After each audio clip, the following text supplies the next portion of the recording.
Basic math से सभी बच्चों को ऑल द बेस्ट। खाने पीने के सामान रख लेना, ठंडा पानी रख लेना, बार बार मुंह पे मारना पड़ेगा आपको, ठीक है। सबसे पहली बात हम बात करेंगे भाई जीपी सीरीज की। जीपी सीरीज क्या होता है? जीपी सीरीज ज्योमेट्रिक प्रोग्रेशन को कहते हैं। मान लीजिए कोई भी टर्म है यहां पे, फर्स्ट टर्म 2, 3, 4 कोई भी ले सकते हैं, उसमें एक फिक्स्ड नंबर से मल्टीप्लाई करके नेक्स्ट टर्म जब हम बनाते जाते हैं उसको कहते हैं ज्योमेट्रिक प्रोग्रेशन। जैसे मैंने मान लो 2 लिया तो 2 तुम्हारा हो गया फर्स्ट टर्म। अब एक कॉमन टर्म ले लो आप, जिसको कहते हैं हम कॉमन रेशियो। कॉमन टर्म ले लो कोई भी आर की वैल्यू कुछ भी हो सकती है, उससे इसमें मल्टीप्लाई करो तो ये हो जाएगा 2r, और फिर r को इससे मल्टीप्लाई करो तो 2r में r मल्टीप्लाई करोगे 2r स्क्वायर। नेक्स्ट टर्म क्या होगा? तो एक बार और इसमें r मल्टीप्लाई कर दो तो 2r3, इसमें एक बार और r मल्टीप्लाई कर दो 2r4। तो नेक्स्ट टर्म प्रीवियस टर्म में r मल्टीप्लाई करने से बनता चला जाएगा। इसी को हम क्या कहते हैं? इसको हम कहते हैं जीपी सीरीज। इसको क्या कहते हैं हम? जीपी सीरीज, ठीक है। जीपी सीरीज का एग्जांपल मैं लिखता हूं तो 6, 18, 36, 54, 94, 98, क्या ये जीपी सीरीज है? सॉरी 94, क्या ये जीपी सीरीज है? हाँ या ना में कमेंट करके बताओ। तो सुनो, यहां पे तुम्हारा फर्स्ट टर्म है, पहला टर्म कोई भी ले सकते हो तुम 2। अब क्या एक फिक्स नंबर से मल्टीप्लाई करके ही दूसरे टर्म बने हैं? अगर हां तो ये जीपी सीरीज है, अगर ना तो ये जीपी सीरीज नहीं है। देखो 3 से मल्टीप्लाई करोगे, 2 × 3 तो देखो ये 6 बन गया, ठीक है। 6 को 3 से मल्टीप्लाई करोगे 18 बन गया, 18 को 3 से मल्टीप्लाई करोगे तो 54 आना चाहिए, 36 बीच में आ गया, गलत हो गया। मतलब ये होता है कि एक तो होगा आपका फर्स्ट टर्म, ऊपर एक कॉमन नंबर से मल्टीप्लाई करके दूसरा डिजिट आप बनाते जाओगे। तो 36 को हटा दूं और यहां पे 54 रख दूं, क्या अब ये जीपी सीरीज है? हां, सो ऑन, ये जीपी सीरीज है। और इस जीपी सीरीज का आपका जो कॉमन रेशियो होता है वो डिफाइन होता है, कोई भी नंबर उठा लो और उसको उससे पहले वाले से डिवाइड कर दो तो ये हो जाएगा तुम्हारा कॉमन रेशियो, ठीक है। कॉमन रेशियो निकालने का क्या तरीका होता है बेटा? कॉमन रेशियो निकालने का तरीका होता है, कॉमन रेशियो निकालने का तरीका होता है कि आप कोई भी nth टर्म उठा ले, उसको पहले वाले से डिवाइड कर दे तो वो आपका आ जाएगा कॉमन रेशियो।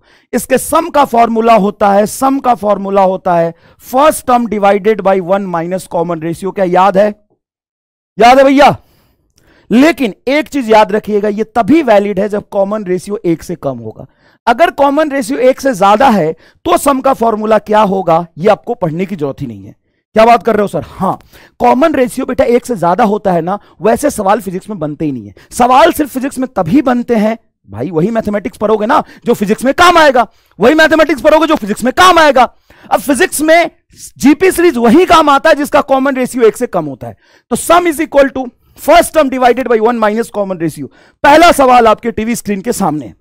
पहला सवाल देखिएगा बेटा, मजा आ जाएगा। पहला सवाल देखिएगा, ये आर, ये 2 रेजिस्टेंस पैरेलल में, फिर ये 4 रेजिस्टेंस पैरेलल में, फिर ये 8 रेजिस्टेंस पैरेलल में, और इसी तरीके से इंफिनिटी तक लगे हैं। तो ए और बी के बीच में आर इक्विवेलेंट बताइए, equivalent resistance between A and B. क्या करोगे? ये किस चैप्टर का सवाल है सर? करंट इलेक्ट्रिसिटी का सवाल है। सही बात है, करंट इलेक्ट्रिसिटी का सवाल है। करंट इलेक्ट्रिसिटी में आर इक्विवेलेंट का सवाल है। हां, ए और बी के बीच में आर इक्विवेलेंट निकालना है। तो सबसे पहले ये रेजिस्टेंस आर रहने दो। मुझे बताओ पैरेलल में रेजिस्टेंस को कैसे जोड़ते हो? R R R by 2। Yes, तो ये रेजिस्टेंस हो जाएगा आपका आर बाई 2। ये बताओ आर आर आर आर, तो क्या हो जाएगा? R by 4। ये बताओ R R R R by 8, R by 8। Next इसी तरीके से बना है, मतलब नेक्स्ट हो जाएगा आपका आर बाई 16, नेक्स्ट हो जाएगा आपका R by 32 and so on. अब सीरीज में सिंपल एडिशन होता है तो आर ए बी बराबर हो जाएगा ये resistance R plus R by 2 plus R by 4 plus R by 8 plus R by 16 and so on. Clear है क्या? यहां से फर्स्ट टर्म को आप कॉमन निकाल लो, फर्स्ट टर्म कॉमन निकाल लो, आर मतलब आर को कॉमन निकाल लो तो ये बचेगा 1 plus half plus 1/4 plus 1/8 plus 1/16 and so on. अब ईमानदारी से एक चीज सोच के बताओ, ये आर अगर बाहर निकल गया तो मल्टीप्लाई में रहेगा। क्या ये जीपी सीरीज है कि नहीं? तो कैसे पता चलता है जीपी सीरीज होता है कि नहीं? सिंपल सी एक बात बताओ, फर्स्ट टर्म 1, क्या 1 में हाफ से मल्टीप्लाई करेंगे तो दूसरा मिलेगा, हाँ, या हाफ में हाफ से और मल्टीप्लाई करोगे तो ये मिलेगा, हाँ, इसमें हाफ से मल्टीप्लाई करोगे ये मिलेगा, इसमें हाफ से मल्टीप्लाई, अरे यार इसका तो कॉमन रेशियो सिंपल दिखाई दे रहा है, हाफ कैलकुलेट करने की जरूरत भी नहीं है। अगर कैलकुलेट करने की जरूरत पड़ता तो हम कहते कोई भी टर्म उठा लो, जैसे 1/4 उठा लो एंड 1/4 को डिवाइड कर दो 1/2 से, 1/2 से, तो 2 से 4 कटेगा, 2 आएगा मतलब हाफ। तो सम का फॉर्मूला क्या हो जाएगा, फर्स्ट टर्म आपका 1, first term 1 divided by 1 minus common ratio, common ratio की वैल्यू हाफ है, 1 में से हाफ घटाओगे ये हाफ आएगा, सॉरी 1 डिवाइडेड बाई 1 में से हाफ घटाओगे हाफ आएगा, ये हाफ 2 ऊपर चला जाएगा, तो टोटल इन सारे टर्म का सम आएगा 2, मतलब नेट रेसिस्टेंस क्या आ गया 2R, नेट रेसिस्टेंस क्या आ गया 2R। क्या सही है ये बात, क्या ये बात आपको समझ में आया बेटा, बहुत इजी है मुझे पता है क्या, लेकिन जीपी सीरीज पे मोहर लग गया कि नहीं, अगर इसके एप्लीकेशन पे सवाल आएंगे तो कर लोगे, क्या जीपी सीरीज पे मोहर लग गया, हाँ या ना, ठीक है। नेक्स्ट सवाल देखो, क्या लो इलेक्ट्रोस्टैट से सवाल, 12th के सेक्शन से सवाल, क्या है सवाल, भाई साहब कह रहा find electric potential at origin due to charge placed and shown in a figure.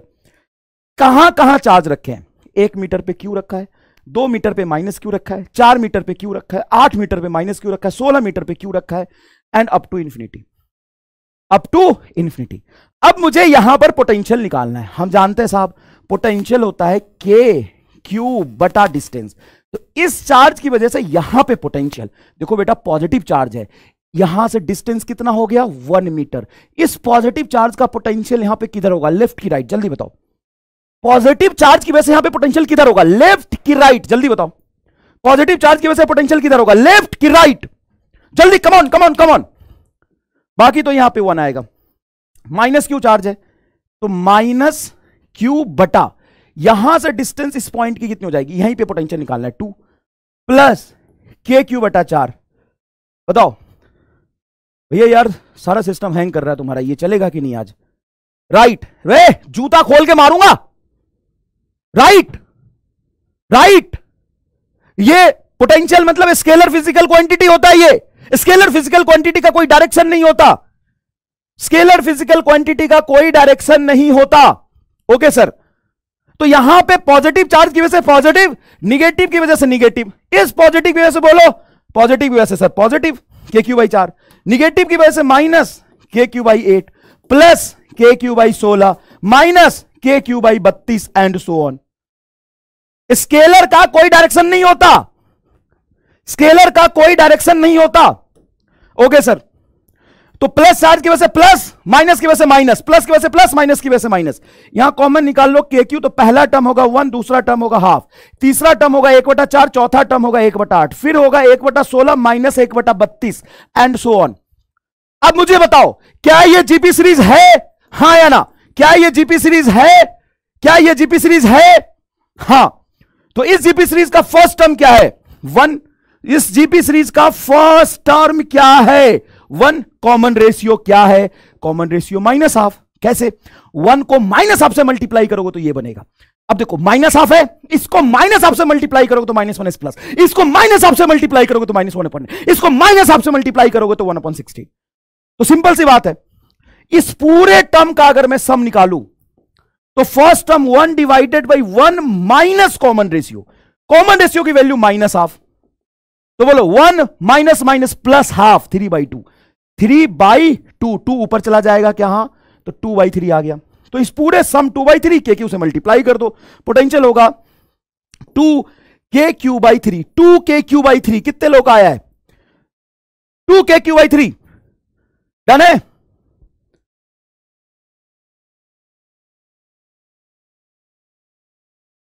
Next देखो एपी सीरीज, एपी सीरीज क्या होता है, एपी मतलब अर्थमेटिक प्रोग्रेशन, ये एडिशन से बनता है। जैसे मान लो पहला टर्म तुम्हारा है ए, अब दूसरा टर्म हमें इसमें कोई नंबर ऐड करके बनाना है, तो क्या नंबर ऐड करें, कोई भी एक फिक्स नंबर ऐड करते चलो प्रीवियस नंबर में। मान लो ये ए था तो दूसरा क्या हुआ ए प्लस डी, एक बार हमने डी ऐड किया, अब इसमें एक बार और डी ऐड करोगे तो ए प्लस 2d टर्म हो जाएगा, इसमें एक बार और डी ऐड करोगे तो ए प्लस 3d हो जाएगा, एक में एक बार और ऐड करोगे तो a plus 4d and so on होगा, हाँ या ना, हाँ। इसको कहते हैं बेटा AP series. AP series addition से बनता है, जीपी सीरीज मल्टीप्लाई से बनता है। क्लियर है ये बात? हाँ जी सर। अच्छा एक बात बताओ, इसमें पहला टर्म ए है, दूसरे में एक बार ऐड किया, तीसरे में एक बार 2 बार ऐड किया, चौथे में 3 बार ऐड किया, पांचवें में 5 बार ऐड किया, तो इसका nth टर्म क्या बनेगा? nth टर्म क्या बनेगा? nth टर्म बनेगा बेटा a plus n minus 1 into D. कैसे? देखो बेटा ध्यान से सुनो, यहां पे वेरीफाई कर लो। अगर पहला टर्म की बात करोगे तो पहला टर्म तो a है, देखो n को 1 रखोगे, 1 माइनस 1 0 a बनेगा। दूसरे टर्म की बात करोगे तो यहां पे n को 2 रखो, 2 माइनस 1 1 डी, तो देखो a प्लस डी।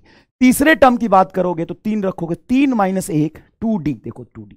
तो आपको साफ साफ दिख गया कि अगर ये फर्स्ट टर्म है और डी आपका कॉमन डिफरेंस है, क्या है? Common difference. तो nth टर्म क्या हो जाएगा? nth टर्म होगा first term plus n minus 1 into D. ठीक है, देखो a आपका फर्स्ट टर्म है, d आपका कॉमन डिफरेंस है, तो nth टर्म क्या होगा? a plus n minus 1 D, क्योंकि दूसरे में एक बार ऐड करते हो, तीसरे में 2 बार ऐड करते हो, चौथे में 3 बार, पांचवें में 4 बार, तो nवें में n माइनस 1 बार। क्लियर है बात? तो देखो nth टर्म का फॉर्मूला ये हो गया। सम का फॉर्मूला होता है, nth टर्म के सम का फॉर्मूला होता है n/2 into 2a plus n minus 1 into D. इसको ऐसे भी कर सकते हो, n into first term plus nth term divided by 2 into n। ये सम का फॉर्मूला है। देखो फर्स्ट टर्म a रखो प्लस nth टर्म रख दो, यहां पे बाई 2 इंटू n कर दो, ये सम का फॉर्मूला हो जाएगा। ये ज्यादा इंपॉर्टेंट नहीं है, लेकिन nth टर्म जो निकालते हैं ना, ये बहुत इंपॉर्टेंट है। जो nth टर्म निकालते हैं वो बहुत इंपॉर्टेंट है। ठीक है, अब इस पर सवाल देखो, अच्छा सवाल है, नीट का पूछा हुआ सवाल है। ईयर इसलिए नहीं लिखा है क्योंकि ये बेसिक मैथ में है, इसलिए ईयर नहीं लिखा है। एक काम करो यार, मार्कर व्हाइट वाला ढूंढ के लाओ, रजनीश जी को बोलो एक बार, ये बहुत स्लीप कर रहा है, ये बहुत स्लीप कर रहा है, marker. 10 tuning fork are arranged in an increasing order of frequency such that any two nearest tuning fork produce 4 beat। तो देखो any two nearest tuning fork produce 4 beat, मतलब फ्रीक्वेंसी डिफरेंस किसी भी 2 ट्यूनिंग फॉर्क का 4 है। इसका मतलब होता है, बीट का मतलब होता है फ्रीक्वेंसी डिफरेंस। मान लो किसी भी एनमे ट्यूनिंग फॉर्क का और उससे एक पहले वाले ट्यूनिंग फॉर्क का फ्रीक्वेंसी डिफरेंस देखोगे ना तो 4 है, तो 4 आ जाएगा तुम्हारा कॉमन डिफरेंस। 4 क्या आ जाएगा बेटा? Common difference. The highest frequency is twice of the lowest, possible highest and lowest frequency are. तो सुनो ध्यान से, मान लो कि फर्स्ट जो ट्यूनिंग फॉर्क है उसकी फ्रीक्वेंसी f0 है। Let frequency of first tuning fork की फ्रीक्वेंसी f0 मान लो, तो 10th ट्यूनिंग फॉर्क की फ्रीक्वेंसी 2f0 होगी। 10th ट्यूनिंग फॉर्क की फ्रीक्वेंसी क्या होगी? ट्यूनिंग फॉर्क की फ्रीक्वेंसी क्या होगी? फॉर्क की फ्रीक्वेंसी क्या होगी? 2f0 होगी। क्यों? देखो यहां पे लिखा है, lowest possible and highest, the lowest frequency are, the highest frequency is twice of, देखो यहां पे क्या लिखा है, the highest frequency is twice of the lowest possible frequency. Lowest possible का the highest frequency is twice of the lowest, highest frequency is twice of the lowest, then possible highest and lowest frequency is, then possible highest and lowest frequency is. अब चलो यहां पर 10th tuning fork की frequency लिखोगे तो क्या होगा? पहले की frequency plus 10 minus 1 into common difference 4, यही तो आता है।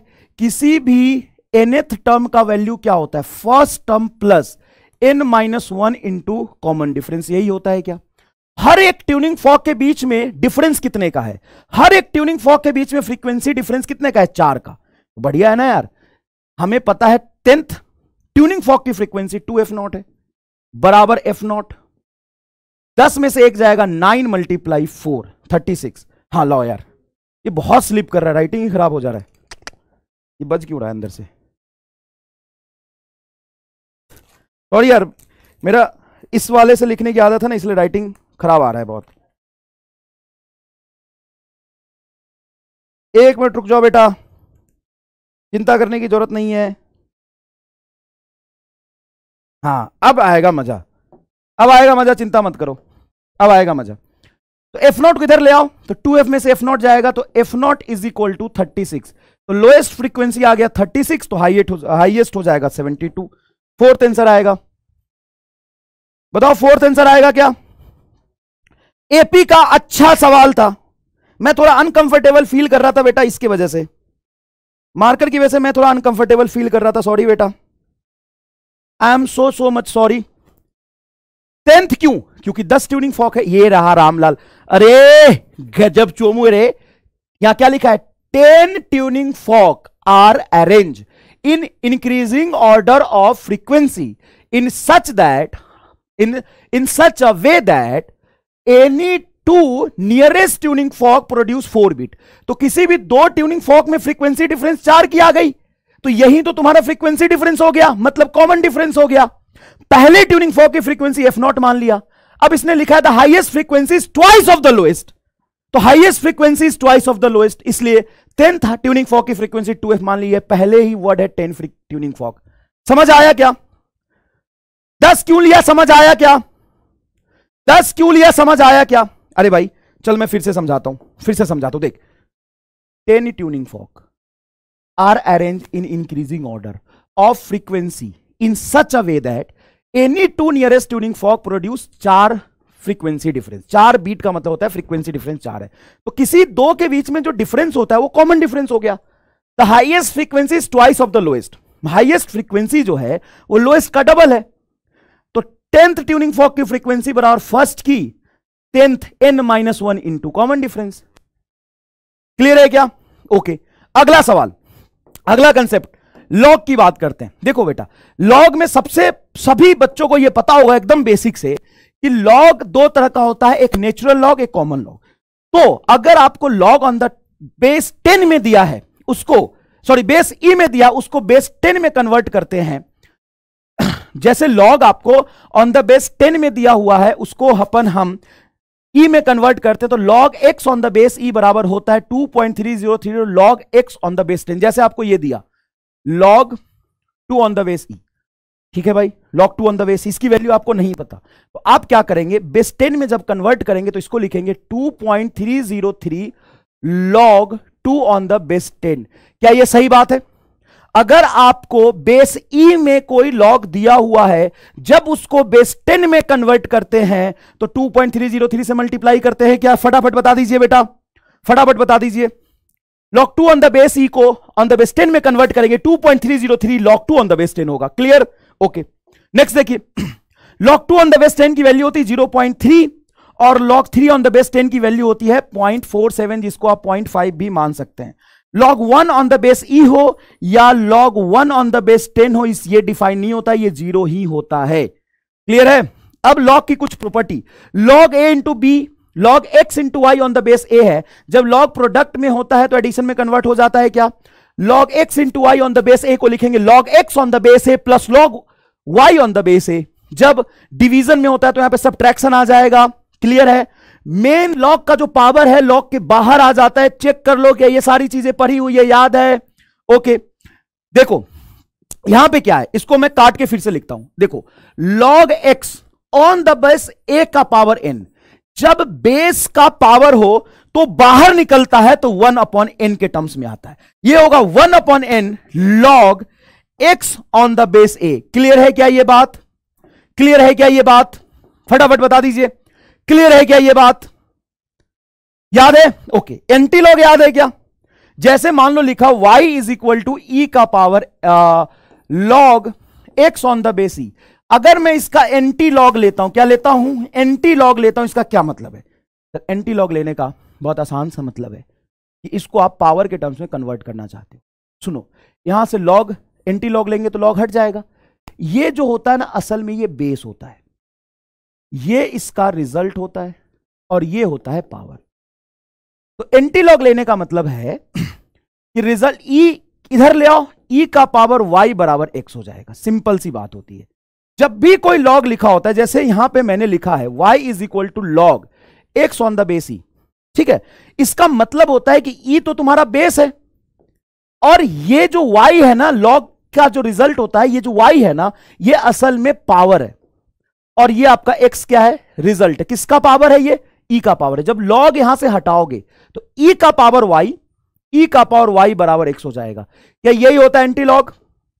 क्या यही होता है एंटी लॉग? सिंपल पावर का कंसेप्ट है। अभी भी नहीं समझ में आया तो ऐसे समझाता हूं, देखो 2 का पावर 3 बराबर 8 मानते हो? 2 का पावर 3 बराबर 8 मानते हो? हां। अगर इसको लॉग के टर्म्स में लिखूंगा तो लॉग 8 ऑन द बेस 2 बराबर 3। सर कैसे? जब भी लॉग के टर्म्स में लिखा होता है तो ये तुम्हारा बेस होता है, इस बेस पर ये पावर रखो तो ये रिजल्ट मिलेगा। बोलो एकदम आसान है क्या? आसान है क्या? तो एंटी लॉग लेने का मतलब क्या होता है? ये रिजल्ट है तो रिजल्ट में रह जाएगा 2 का पावर 3। देखो 2 का पावर 3 बराबर 8, इस बेस के ऊपर इस पावर को रख दो, 8 को उधर ले जाओ, बेस को रहने दो, इसको यहां लाओ, 3 बराबर 8। यही तो होता है।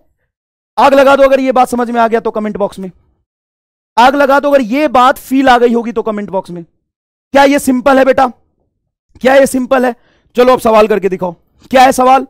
सवाल क्या है? Log z on the base 10 is equal to 3, then value of z। करके बताओ, मजा आ जाएगा। log z on the base 10 is equal to 3, then value of z। कोई खास बात नहीं है, यहां से लेंगे हम एंटी लॉग। अरे एंटी लॉग एकदम बखैती चीज है, हम जानते ये बेस है, सामने वाला जो होता है वो पावर होता है, और ये z रिजल्ट है। तो 10 का पावर 3 क्या हो जाएगा? 1000। z बराबर 1000, थर्ड इज आंसर। बोलो हां कि ना? बोलो हां कि ना? यह समझ में आया? तो ये तो उद्देश्य था समझाने का, यही तो समझाने का मेन उद्देश्य था चचा, यही तो उद्देश्य था समझाने का। यह समझ में आया? बहुत बढ़िया, समझ में आया बेटा। नेक्स्ट देखिए, नेक्स्ट देखिए क्या लिखा। log a on the base 3 बराबर -4, देन वैल्यू ऑफ a। कुछ नहीं करना, कुछ नहीं करना, ये log है, क्या लिखोगे? सर 3 का पावर -4 बराबर a। Very simple. 3 का पावर -4 मतलब 1/3 का पावर 4, ऐसे लिख सकते हैं कि हाँ 3 का पावर 4 क्या होगा? सर 3 का पावर 4 का मतलब है 3 को 3 से 4 बार मल्टीप्लाई करो, तो 3 तिया 9 तिया 27 तिया 81, तो a बराबर 1/81। चलो हाँ है 1/81 होना चाहिए ना। अच्छा यहां पे बाय मिस्टेक है, ये d 1/81। क्या ये समझ में आता है बेटा? नेक्स्ट, नेक्स्ट देखो log a, घबराना नहीं एकदम। देख भाई बहुत सिंपल चीज समझा रहा हूं, जिसको नहीं आया वो एक बार और देखो, जिसको नहीं आया एक बार और देखो। जैसे log x on the base e बराबर y दिया हुआ है, मैं कहता हूं कि ये बेस है, मैं कहता हूं ये बेस है, उस बेस का ये पावर है और ये रिजल्ट, यही तो मैं कह रहा हूं। इस बेस के ऊपर ये पावर रखो, इस बेस के ऊपर ये पावर रखो, रिजल्ट x आ जाएगा बिना लॉग का। लॉग मतलब एक्सपोनेंट, लॉग मतलब एक्सपोनेंट। ये बताओ log a on the base 5 minus log b on the base 5 बराबर 2, then value of a by b। अभी हमने प्रॉपर्टी पढ़ा था कि जब log डिवीजन में हो तो माइनस में कन्वर्ट हो जाता है, मतलब ये एक्चुअल में था log a by b on the base 5 बराबर 2। हां हां सर, अब मैं यही तो समझा रहा हूं कि इस बेस का ये पावर है 5 का पावर 2 बराबर सिंपल a बाई b। तो क्या हो जाएगा result? a by b is equal to 25, a by b is equal to 25। क्या ऐसे लॉग के सवाल आएंगे? कर लोगे? आओ नेक्स्ट, ट्रिगोनोमेट्री बहुत इंपॉर्टेंट है बेटा, ढंग से सुनना। ये बेस, ये परपेंडिकुलर, ये हाइपोटेन्यूस, ये एंगल है थीटा। तो हम यहां पे क्या कहते हैं कि पाइथागोरस थ्योरम कहता है परपेंडिकुलर का होल स्क्वायर प्लस बेस का होल स्क्वायर बराबर हाइपोटेन्यूस का होल स्क्वायर। बहुत छोटी बात है, बहुत बड़ी बात भी कराऊंगा, जेईई मेन के सवाल भी कराऊंगा, लेकिन छोटी बात अगर 5 मिनट में रिवाइज हो जाए तो कोई बुराई नहीं है, ठीक है। परपेंडिकुलर का होल स्क्वायर, बेस का होल स्क्वायर बराबर हाइपोटेन्यूस का होल स्क्वायर। एक काम करो, साइन थीटा क्या होता है बताओ? Sir sine theta 1/cosec theta होता है। और साइन थीटा की वैल्यू क्या होती है? Perpendicular upon hypotenuse. Cos theta क्या होता है बताओ? कॉस थीटा 1/sec थीटा होता है। सेक थीटा की वैल्यू क्या होती है? Base upon hypotenuse. Tan theta क्या होता है? टैन थीटा 1/cot थीटा होता है, और कॉट थीटा, टैन थीटा की वैल्यू होती है परपेंडिकुलर अपॉन बेस। अब यहां से एक बात बताओ, थोड़ा सोचना, थोड़ा सोचना। इसमें मैं अगर दोनों तरफ h स्क्वायर से डिवाइड कर दूं तो ये बनेगा p square by h square plus b square by h square is equal to 1। P by h क्या है? Sine theta. B by h क्या है? Cos theta. तो देखो sine square theta plus cos square theta is equal to 1। Trigonometry में सबसे ज्यादा physics में अप्लाई होने वाला फॉर्मूला है, ट्रिगोनोमेट्री का फिजिक्स में सबसे ज्यादा अप्लाई होने वाला ये फॉर्मूला है। क्या? Sign square theta plus cos square theta क्या होता है 1, sign square theta plus cos square theta क्या होता है 1। ठीक है भाई, यहां से साइन 2 थीटा क्या होता है, साइन 2 थीटा होता है 2 sine theta into cos theta. ये आता कहां से, ये आता है बेटा यहां से, sine a plus b, sine a plus b होता है sine a into cos b, plus plus है तो इधर प्लस आएगा cos a into sine b. हाँ या ना, हाँ या ना, sine a into cos b, cos a into sine b, ये साइन ए प्लस बी का फॉर्मूला है। अच्छा बताओ, कॉस ए प्लस बी का फॉर्मूला क्या होता है, कॉस ए प्लस बी का फॉर्मूला होता है cos a into cos b minus sine a into sine b. हाँ या ना, सही लिखा है क्या, हाँ जी सर। अब यहां पे ए और बी दोनों को सेम रख दोगे, ए बराबर बी बराबर अगर थीटा रख दोगे तो क्या बनेगा, साइन 2 थीटा, साइन 2 थीटा हो जाएगा बेटा, sign theta into cos theta, sine theta into cos theta मतलब साइन 2 थीटा। तो ये फॉर्मूला देखो, साइन 2 थीटा बराबर 2 sine theta into cos theta, कितने लोगों को याद है, सबको याद है। अच्छा, अगर मैं इस 2 थीटा के जगह पे अल्फा रख दूं तो थीटा की जगह क्या रखूंगा, अल्फा बाई 2। तो यहां पे देखो फॉर्मूला क्या बनता है, साइन अल्फा बराबर 2 sine alpha by 2 into sine cos alpha by 2। इसको कहते हैं हाफ एंगल फॉर्मूला। कुछ मत करो, इस एंगल को आधा कर दो तो ये एंगल भी आधा होगा, sine 2 theta 2 sine theta into cos theta, तो साइन थीटा होगा 2 sine theta by 2 into cos theta by 2। Cos 2 theta क्या होता है बेटा, cos square theta minus sine square theta. यहां पे कॉस स्क्वायर थीटा को 1 माइनस साइन स्क्वायर थीटा रख देंगे तो ये निकल के आ जाएगा, और अगर मैं साइन स्क्वायर थीटा को 1 माइनस कॉस स्क्वायर थीटा रख दूं तो ये निकल के आ जाएगा। इसको याद नहीं रखना, जरूरत पड़ेगा तो आप निकाल लेंगे। क्लियर है, क्लियर है ये बात। नेक्स्ट देखो, अब यहां पे एंगल की बात आती है तो बहुत लोग बहुत भिन्न भिन्न तरह के चीजें पढ़ाते हैं। भिन्न भिन्न तरह की चीजें पढ़ाने का मतलब यह है कि वो बताते हैं कि साइन 135 की वैल्यू है तो उसको फंक्शन चेंज करके साइन 90 प्लस 45 कर लेंगे या 60 प्लस 40 कर लेंगे। क्या ये बात याद है आपको?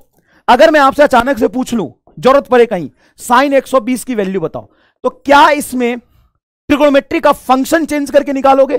कॉस 145 की वैल्यू बताओ, फंक्शन चेंज करके निकालोगे? tan 135 की वैल्यू बताओ, फंक्शन चेंज करके निकालोगे? कि ये सब आपको डायरेक्ट आता है, फंक्शन चेंज करके निकालोगे? साइन ए प्लस बी का फॉर्मूला निकालोगे कि तुम्हें डायरेक्ट आता है? सर डायरेक्ट आता है, कैसे? बहुत आसान है बेटा। देखो, नीट में कोई भी रॉकेट साइंस जैसी चीज नहीं आती है, कोई भी रॉकेट साइंस जैसी चीज नहीं आएगी। तुम्हें जरूरत पड़ेगा साइन 135 की वैल्यू की। साइन 135 कैसे निकालोगे? फंक्शन चेंज करोगे कि डायरेक्ट तुम्हें याद है? नहीं याद है तो यहां देखो, डायरेक्ट तुम्हें याद कराते हैं। देखो, साइन 0 की वैल्यू होती 0, साइन 30 की वैल्यू होती हाफ, साइन 45 की 1/√2, साइन 60 की √3/2 और 1, ये आती है। हाँ, अब 90 डिग्री की वैल्यू को करो इग्नोर, यहां पे बना लो मिरर। उसके बाद इस वैल्यू को उल्टा रिपीट कर दो। मतलब यहां √3/2 है तो पहले आ जाएगा √3/2, रिपीट कर दो, यहां पे आ जाएगा 1/√2, रिपीट कर दो, उल्टा रिपीट कर दो, हो गया खत्म, हो गया खत्म। मतलब जो 60 की वैल्यू वही 120 होती है, मैं तो ऐसे याद रखता हूं। जो 30 होता है वो 150 होता है। बीच में ऑड नंबर देखो, देखो इस पूरे में ऑड नंबर कौन है? 45 और 135, तो 45 और 135 की वैल्यू सेम होती है, खत्म खत्म। और आगे देखो, यहां पे बस मिरर मान लो और इस मिरर में इमेज बना दो वैल्यू का। अब कॉस थीटा की बात करोगे तो कॉस 0 डिग्री होता है 1, ये होता है √3/2, ये होता है 1/√2, ये होता है हाफ, ये होता है 0। अब क्या करना है? हाफ, ओ भाई साहब 1/√2, ओ भाई साहब √3/2, ओ भाई साहब 1। बस सेकेंड कोऑर्डिनेट में कॉस होता है निगेटिव तो माइनस लगा दो, ओ भाई साहब आग लगा दो रे भैया, रे भैया। साइन बटा कॉस क्या होता है? tan, तो इसको डिवाइड करो तो ये आएगा 0, इसको डिवाइड करोगे 1/√3, इसको डिवाइड करोगे 1, इसको डिवाइड करोगे √3 और ये हो जाएगा अनडिफाइंड। इसका कॉपी कर दो तो यहां आएगा √3, यह आएगा 1, यह आएगा 1/√3, ये होगा 0। बस सेकेंड क्वाड्रेंट में tan भी निगेटिव होता है। अब यहां पे मैं तुम्हें 90 प्लस थीटा समझाऊं, cos 90 माइनस थीटा समझाऊं कि डायरेक्ट तुम्हें यहां से चीजें एंगल वैल्यू याद हो गई? अच्छा, तुम्हें यहीं तक वैल्यू की सबसे ज्यादा जरूरत पड़ती है, यहीं तक वैल्यू की सबसे ज्यादा जरूरत पड़ती है। सर अगर 240 पूछ लिया तो? अरे चचा, साइन 240 डिग्री अगर पूछ भी लिया तो घबराता क्यों है? साइन 240 को तुम लिख सकता है साइन 2 गुना 120। हाँ जी सर, साइन 2 गुना 120, ये साइन 2 थीटा हो गया। साइन 2 थीटा होता है 2 साइन 120 इंटू कॉस 120, ये हो गया। साइन 120 की वैल्यू बोल, साइन 60 होता है √3/2, और cos 60 होता है -1/2, तो ये हो जाएगा 2 से 2 कटेगा -√3/2 आ गया आंसर। कितने लोगों को 90 तक ही याद थी, आज पूरा याद हो गया? कितने लोगों को 90 तक ही याद था, आज पूरा याद हो गया? बताओ जल्दी फटाफट। कितने लोगों को 90 तक ही याद था, आज पूरा याद हो गया? बताओ फटाफट, जल्दी जल्दी फटाफट जल्दी। चलो अब यहां से अगर मुझे साइन 150 की वैल्यू पूछता तो मैं कहता साइन 30 मतलब हाफ, गिली गिली छू। कॉस 135 की वैल्यू बोलता तो मैं कहता कॉस 135 मतलब कॉस 45 -1/√2, गिली गिली छू। tan 53 डिग्री, अच्छा ये भी बड़ा इंपॉर्टेंट है। देखो अगर यहां पे परपेंडिकुलर 4 बेस 3 हो तो हाइपोटेन्यूज 5 हो जाएगा, ये एंगल 53 कहलाएगा।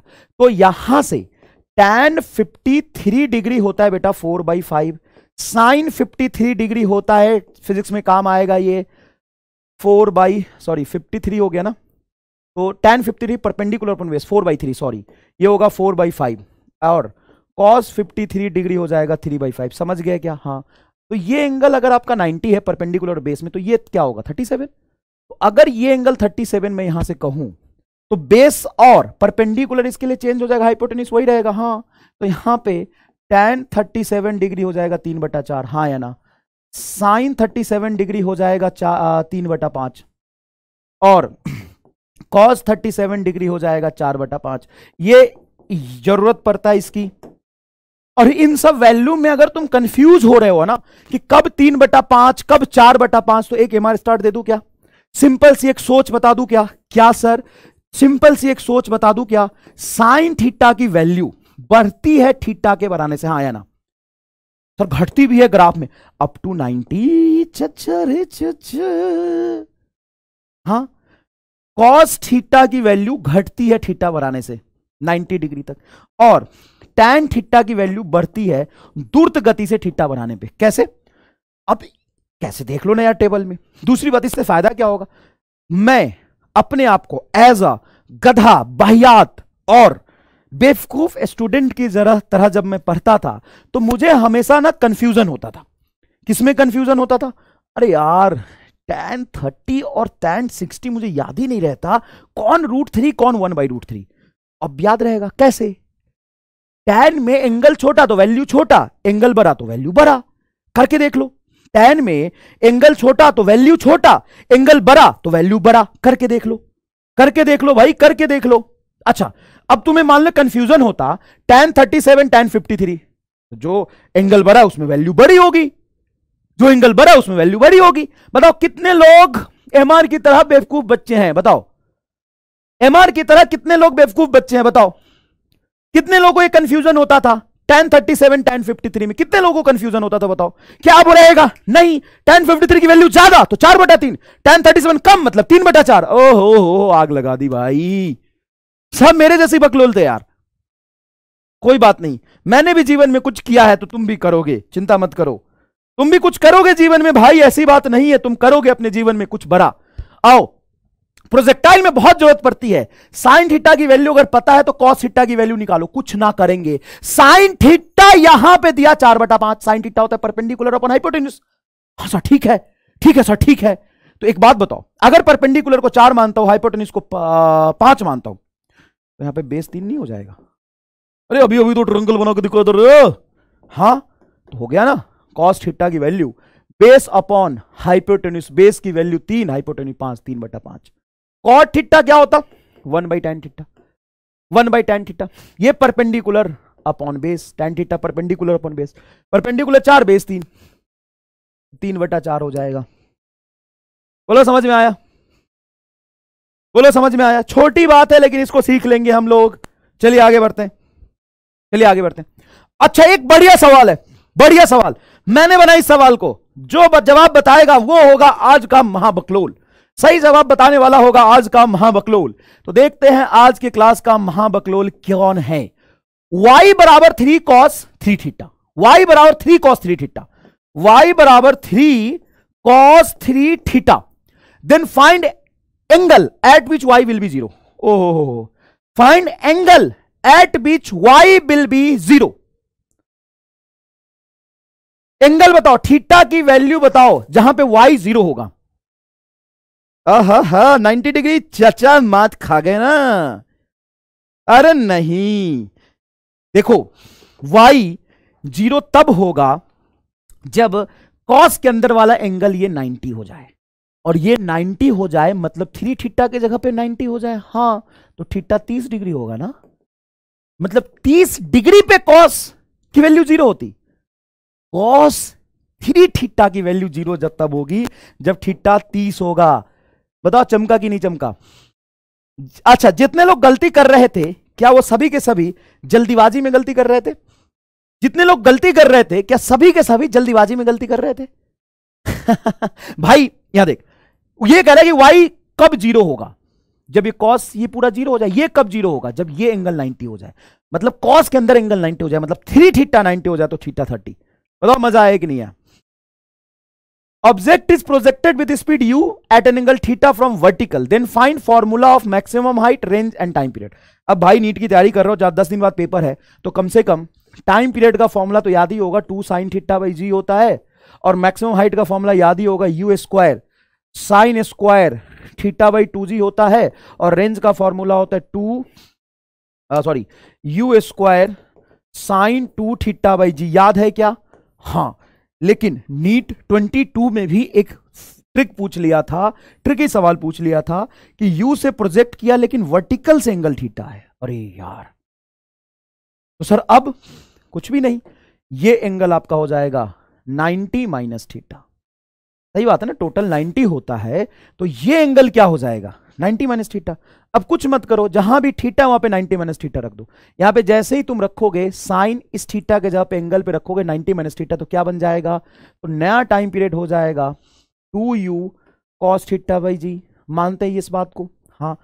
हाइट का फॉर्मूला क्या हो जाएगा? हाइट का फॉर्मूला हो जाएगा यू स्क्वायर साइन थीटा का होल स्क्वायर है। साइन थीटा के जगह पे 90 माइनस थीटा रखेंगे, क्योंकि हम जो एंगल लेते हैं वो कहां से लेते हैं? एक्स एक्सिस से। अब वर्टिकल से थीटा दिया है तो एक्स एक्सिस एंगल यहां पे 90 माइनस थीटा लिखेंगे, sine 90 minus theta cos theta होगा, तो ये आ जाएगा आपका cos square theta by 2g। और रेंज आपका आ जाएगा, यहां पे थीटा को 90 माइनस थीटा लिखेंगे, इस थीटा को आप लिखेंगे 90 minus theta, 180 minus theta, sine 180 minus theta sine theta ही रह जाता है, तो u square sine 2 theta by g. अगर रेंज की बात करें तो पहले और बाद में रेंज पर कोई फर्क नहीं पड़ेगा, चाहे आप एंगल ऑफ प्रोजेक्शन वर्टिकल से लो या हॉरिजॉन्टल से लो। छोटी बात है, लेकिन कितने लोगों ने यह गलती कर दी थी? बताओ कितने लोगों ने यह गलती कर दी थी एग्जाम में? बताओ ईमानदारी से बताओ, कितने लोगों ने यह गलती कर दी थी? क्या यह बात सही है?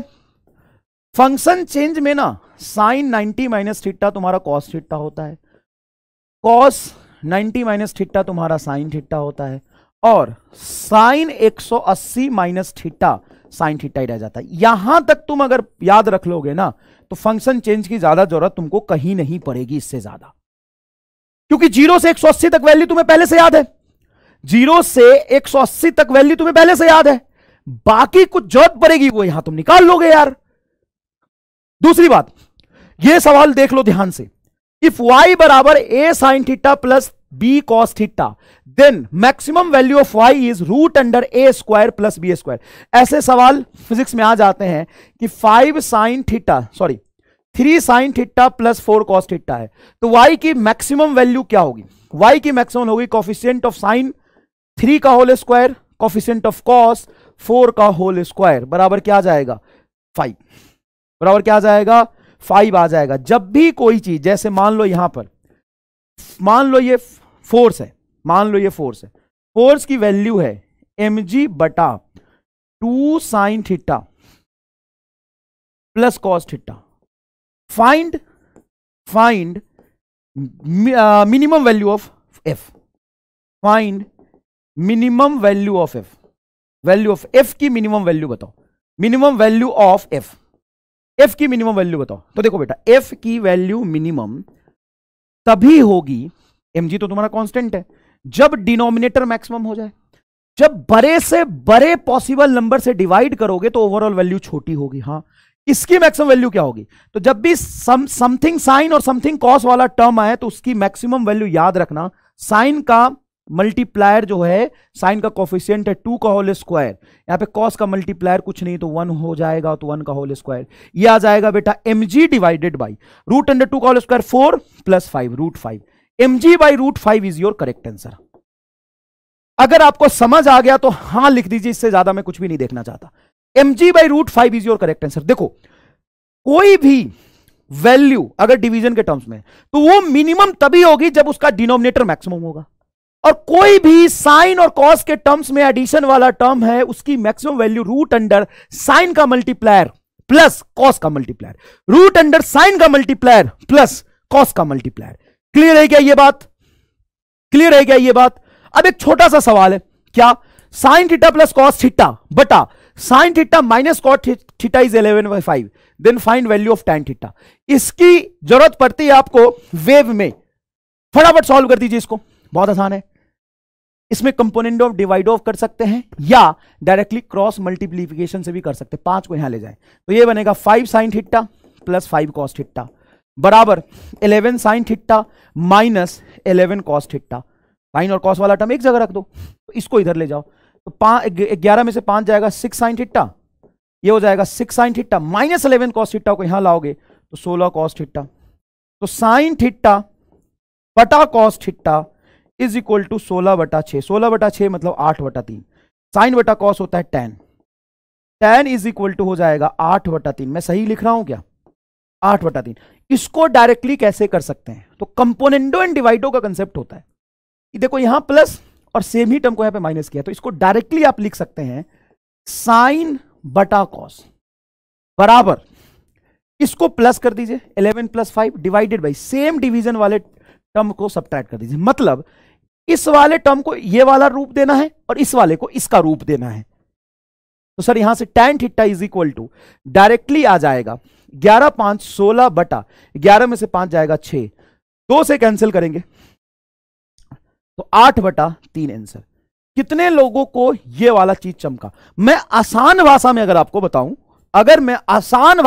बताऊं, कंपोनेंडो एंड डिवाइडो का कंसेप्ट क्या होता है कि सुनो, ये वाला जो टर्म है ना इसको ये वाला फॉर्म देना, मतलब sine minus cos, sine plus cos, sine minus cos है ना, तो ये साइन बटा कॉस हो जाएगा, ये हो जाएगा ये वाले फॉर्मेट में, मतलब 11 plus 5 11 minus 5।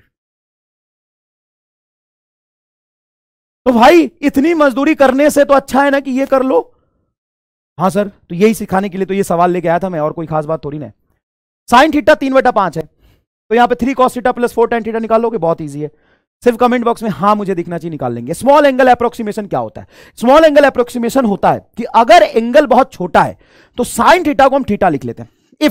If theta is very small, if theta is very small, अगर थीटा बहुत छोटा है तो साइन थीटा एग्जैक्टली थीटा के टर्म्स में लिखते हैं, tan थीटा को भी थीटा लिखते हैं और कॉस थीटा 1 हो जाता है। मतलब अगर आपका थीटा लिमिट टेंस टू 0 है तो साइन थीटा और tan थीटा की वैल्यू सेम आएगी। क्यों?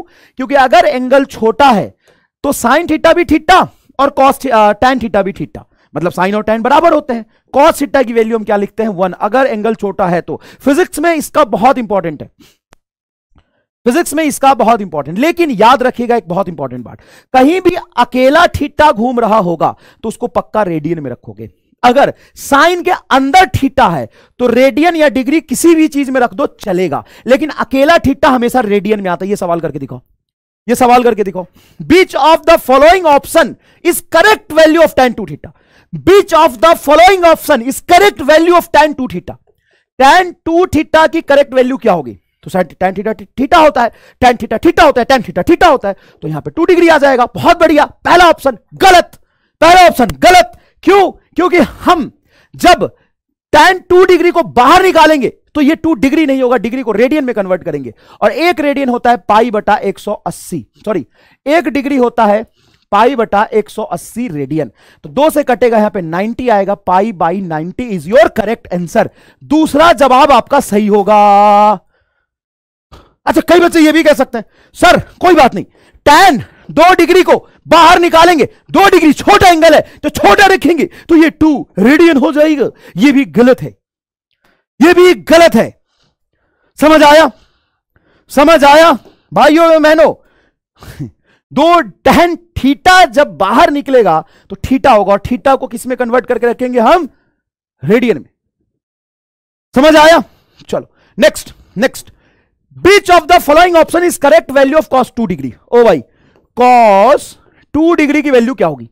cos 2 डिग्री, cos में जब एंगल छोटा होता है तो cos थीटा 1 होता है, तो इसमें सीधा आंसर चला जाएगा आपका 1।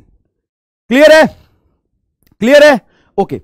फेज डिफरेंस की अगर हम बात करते हैं तो क्या सभी बच्चों को यह याद है, सभी बच्चों को यह याद है कि बेटा साइन थीटा का अगर रेफरेंस हम यहां ले ले, साइन थीटा का रेफरेंस यहां ले ले, तो कॉस थीटा साइन से 90 डिग्री आगे चलता है, हाँ है ना? कॉस थीटा जो होता है ना वो साइन से 90 डिग्री आगे चलता है।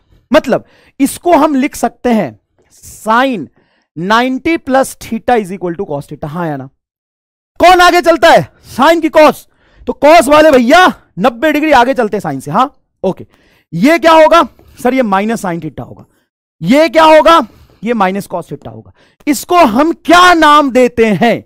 इसको हम क्या नाम देते हैं सर? इसको हम नाम देते हैं फेजर डायग्राम। क्या नाम देते हैं? Phasor diagram. ये बात याद है क्या सबको? ठीक है सर। अब यहां पे अगर तुम्हें कोई वैल्यू रिप्रेजेंट करनी है, करंट की, वोल्टेज की, एसएचएम की, ऐसे y बराबर a साइन 90 प्लस 30 डिग्री, बताओ ये कौन से क्वाड्रेंट में जाएगा? सर अगर साइन थीटा होता तो इसमें रखते, sorry sine theta plus 30 degree, I am sorry बेटा, थीटा प्लस 30 डिग्री। अगर साइन थीटा होता तो हम इधर रखते, साइन थीटा से 30 डिग्री आगे है, मतलब ये इधर आएगा, ये 30 डिग्री आगे, ये हो जाएगा आपका ये वाला y, हाँ या ना? हाँ या ना? क्या ये बात आपको चमक गया? क्या ये बात आपको चमक गया? अब यहां पे अगर ये बात चमक में आ गया तो मुझे बस इतना बता दीजिए कि ये मैंने बनाया y1 यहां से 60 डिग्री पर, और ये मैंने बनाया है y2 यहां से 30 डिग्री पर। मुझे बताओ y1 और y2 में कौन आगे चल रहा? y1 एंड y2 में कौन आगे चल रहा? और y1 और y2 में फेज डिफरेंस कितना है? तो जब हम एंटी क्लॉकवाइज जाते हैं ना, वो आगे चलता है। मतलब जब एंगल पॉजिटिव लिखा हो तो उसको एंटी क्लॉकवाइज में लेके जाते हैं। अब तुम ये भी कह सकते थे यहां पर, ये भी कह सकते थे यहां पे, सर 30 डिग्री है, उसको ऊपर ही क्यों ले गया? क्योंकि यहां पे प्लस था, प्लस का मतलब एंटी क्लॉकवाइज। हम यहां पे अगर लाते और ये एंगल 30 डिग्री होता क्लॉकवाइज में, तो इक्वेशन बनता ए कहां से 30? साइन से। तो साइन थीटा माइनस 30, क्लॉकवाइज में माइनस, एंटी क्लॉकवाइज में प्लस। अब बताओ कौन आगे है? y2 आगे। कितना आगे है? कितना आगे है? ये तो देखना पड़ेगा। ये अगर 60 है तो ये 30 डिग्री, और ये 30 दिया हुआ है पहले से, मतलब 60 डिग्री आगे। एकदम सही। Phase difference, phase difference, phase difference between y1 and y2 is 60 degree. Phase difference between y1 and y2 is 60 degree. बोलो हाँ या ना? हाँ या ना? चलो अब यहां पे एक सवाल है फेजर का। Equation of AC current I is equal to minus I nought cos omega t and AC voltage is V is equal to V nought sine omega t minus pi by 6। Then phase difference between current and voltage, phase difference between current and voltage. Cool हो जाओ। सबसे पहले ये बताओ ये किधर present किया है? साइन ओमेगा टी, थीटा को ओमेगा टी कहते हैं। साइन थीटा से 30 डिग्री पीछे, मतलब ये होगा, ये होगा तुम्हारा वोल्टेज। साइन थीटा से 30 डिग्री पीछे, अगर इसको साइन थीटा लेते हो, थीटा मतलब ओमेगा टी, हाँ ये वोल्टेज है। करंट किधर है? माइनस कॉस ओमेगा टी, तो माइनस कॉस ओमेगा टी तो ये बताया था आपको, और directly minus cos omega T, omega T में कोई भी प्लस माइनस थीटा नहीं है। तो फेज डिफरेंस कितने का होगा? वोल्टेज एंड करंट में वोल्टेज आपका आगे चल रहा है 60 डिग्री से। अगर बेटा ये समझ में आ गया, एसी में 1% आपको दिक्कत नहीं आएगी। एसी में 1% की आपको कोई दिक्कत नहीं आएगी। मैं लिख के देता हूं, 1% की दिक्कत नहीं आएगी। ये अगर आपको समझ में आ गया तो क्लियर है क्या ये बात? चलो नेक्स्ट ग्राफ पे चलते हैं। अब ग्राफ पे हम जानते हैं, ग्राफ पे हम जानते हैं कि बेटा स्ट्रेट लाइन के ग्राफ का इक्वेशन होता है mx प्लस सी, जहां पे c आपका इंटरसेप्ट है और m आपका क्या है? स्लोप है। m मतलब tan थीटा, m मतलब थीटा नहीं, tan थीटा। अगर आपकी थीटा 0 डिग्री के बराबर या 0 डिग्री से बड़ा है लेकिन 90 डिग्री से छोटा है, तो आपका जो स्लोप होता है tan थीटा होता है वो आपका पॉजिटिव आता है। अगर आपका थीटा 90 डिग्री से बड़ा और 180 से छोटा या 180 के बराबर है तो आपका जो स्लोप होता है वो निगेटिव आता है। और अगर आपका थीटा 90 डिग्री के बराबर, क्या है 90 डिग्री के बराबर, तो स्लोप क्या हो जाता है आपका इनफाइनाइट, मतलब नॉट डिफाइंड। कितने लोग ये बात समझते हैं अच्छे से? अच्छा, जब आप किसी भी दो फिजिकल क्वांटिटी के बीच में ग्राफ बनाएंगे तो उसको y के टर्म्स में x का रिलेशन निकालोगे। अगर y के फॉर्मूले में x का पावर 1 है तो ग्राफ स्ट्रेट लाइन बनेगा। अगर y के फॉर्मूले में x स्क्वायर हो गया, मतलब x का पावर बढ़ गया, तो ग्राफ अपवर्ड ओपनिंग पैराबोला हो जाएगा। ये क्लियर है क्या? ये क्लियर है क्या? अगर y के फॉर्मूले में x का पावर रूट हो गया तो ग्राफ लैटरल हो जाएगा, नीचे झुक जाएगा। ये कितने लोगों को बहुत अच्छे से आता है? ये कितने अच्छे से सबको आता है? क्या आपको सबको आता है ये? चलो ध्यान से सोच के बताना। बढ़िया सवाल बनाए हैं, बच्चे यहां पे गलती कर जाते हैं। Which of the following statement is correct for a given graph? इस गिवन ग्राफ को देख के इस चार ऑप्शन में से सही आंसर बताइए। ग्राफ क्या है? y और x के बीच ये सीधा स्ट्रेट लाइन ग्राफ यहां गया और कुछ ऐसे बना है, एक एक करके। स्लोप इज ऑलवेज कांस्टेंट, गलत है। पहले तो देखो यहां पे स्ट्रेट लाइन है तो इसका स्ट्रेट लाइन का स्लोप कांस्टेंट होता है। फिर से ये थोड़ा सा नीचे क्या हो गया है बेटा? बेंड हो गया है, तो गलत हो गया ना? गलत हो गया ना? हाँ। Slope at x is equal to 0, slope at x is equal to 0 is 0। x is equal to 0 पर यहां पे स्लोप क्या है? 0। Slope at x is equal to 0 is not 0। Initially slope is constant then decreasing. अब बताओ, मजा आएगा। तो बच्चे जवाब दे रहे हैं चौथा। ओए अंग्रेजी के भिखारी, डिक्रीजिंग, डिक्रीजिंग वर्ड का मतलब समझता है? डिक्रीजिंग वर्ड का मतलब होता है लगातार घटना, उसको कहते हैं डिक्रीजिंग। ये गलत है आंसर तेरा। तो क्या होगा? देखो यहां पर ये स्ट्रेट लाइन जो है क्या वो पैरेलल टू एक्स एक्सिस है? नहीं सर, ये एक्स एक्सिस से कुछ एंगल बना रहा है, मतलब यहां पर स्लोप आपका 0 नहीं होगा, नॉन 0 आएगा। थर्ड आंसर आपका आएगा, क्या आएगा? थर्ड आंसर आएगा। कुछ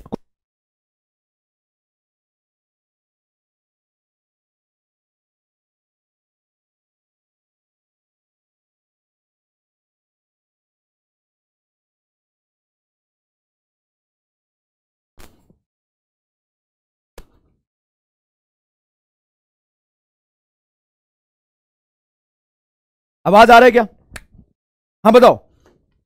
तो भाई मेरे यहां पर स्लोप 0 थोड़ी ना है। स्लोप 0 कब होता है? जब जब जब आपका जब आपका जो स्ट्रेट लाइन है वो पैरेलल टू एक्स एक्सिस हो जाए। अगर कहीं पे ग्राफ ऐसा बने, कहीं पे ग्राफ ऐसा बने तो आप बोलोगे इसका स्लोप क्या हो गया है? 0। कहीं पे ग्राफ ऐसा बने तो बोलोगे स्लोप 0 है। ये ग्राफ यहां पे एक्स एक्सिस के पैरेलल थोड़ी ना है। तो क्या आंसर जाएगा इसका? Third. Initially slope is constant then decreasing, decreased नहीं, डिक्रीजिंग लिखा है। डिक्रीजिंग मतलब लगातार घटना। यहां पे स्लोप लगातार घट रहा है क्या? नहीं, स्लोप तो कुछ ज्यादा था फिर यहां से थोड़ा कम हो गया, मतलब डिक्रीज्ड हुआ। डिक्रीजिंग नहीं है बेटा, डिक्रीजिंग नहीं है। क्लियर? डिक्रीजिंग नहीं है। समझ में आया बेटा ये बात? नेक्स्ट ये सवाल करो। Which of the following statement is correct for the following straight line. दो स्ट्रेट लाइन है, ध्यान से देखना। एक स्ट्रेट लाइन को मैं येलो कलर से बना देता हूं, एक स्ट्रेट लाइन को पियर का कलर से बनाया। देखो ये पियर का ग्राफ है और ये आपका हरियर का ग्राफ है। हरियर का ग्राफ है फर्स्ट, पियर का ग्राफ है आपका सेकंड। ठीक है, अब पढ़ो। लाइन 1 हैव निगेटिव इंटरसेप्ट, है क्या? लाइन 1 का निगेटिव इंटरसेप्ट सही है। एंड निगेटिव स्लोप नहीं। जो आपका ग्रीन कलर का ग्राफ है उसका जो एंगल है 90 से कम है, मतलब इसका स्लोप पॉजिटिव आएगा। ये गलत हो गया। लाइन 2 है पॉजिटिव स्लोप। लाइन 2 देखो ये जो लाइन 2 है उसका एंगल भी 90 से कम है, मतलब slope positive. And negative intercept नहीं, लाइन 2 का तो पॉजिटिव इंटरसेप्ट है, ये भी गलत हो गया। Line 2 positive intercept and line 1 negative intercept. Line 2 positive intercept, देखो लाइन 2 पॉजिटिव वाई को कट किया, लाइन 1 निगेटिव वाई को कट किया। सही है यार, ये तो third. Both have negative slope and positive intercept. Negative slope कहां है? दोनों का स्लोप पॉजिटिव है। तो क्या आंसर चला जाएगा आपका? थर्ड। आंसर क्या चला जाएगा आपका? थर्ड। समझ आया बेटा?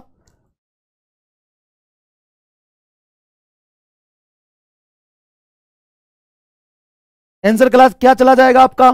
थर्ड। क्लियर है बेटा? नेक्स्ट नेक्स्ट ये देखो, आई वर्सेस वी का ग्राफ है। Current flowing through two wire varying with voltage given in a graph, then find ratio of resistance. देखो भाई, इस ग्राफ का स्लोप क्या बताएगा ये बताओ। सुनो, किसी भी ग्राफ का अगर आपसे स्लोप पूछे ना तो y बाई एक्स कर दो। क्या कर दो? y बाई एक्स कर दो। तो यहां पे y में क्या है? करंट, और x में क्या है? वोल्टेज। अब करंट बटा वोल्टेज बेटा 1 अपॉन रेसिस्टेंस होता है। कैसे? v बराबर आई आर होता है ना, 1 अपॉन रेसिस्टेंस। अब यहां पे a बटा b का रेसिस्टेंस देखना है, तो a का रेसिस्टेंस बटा b का रेसिस्टेंस। यहां पे resistance is inversely proportional to slope है, तो a के रेसिस्टेंस में नीचे आएगा a का स्लोप। मतलब a का स्लोप x एक्सिस से 60 डिग्री लोगे तो स्लोप मतलब tan 60, और b का स्लोप ऊपर आएगा tan 30। tan 30 होता है बेटा 1/√3, 1/3 आपका आंसर आ जाएगा। क्या आएगा आंसर आपका? 1/3 सेकेंड आंसर आएगा।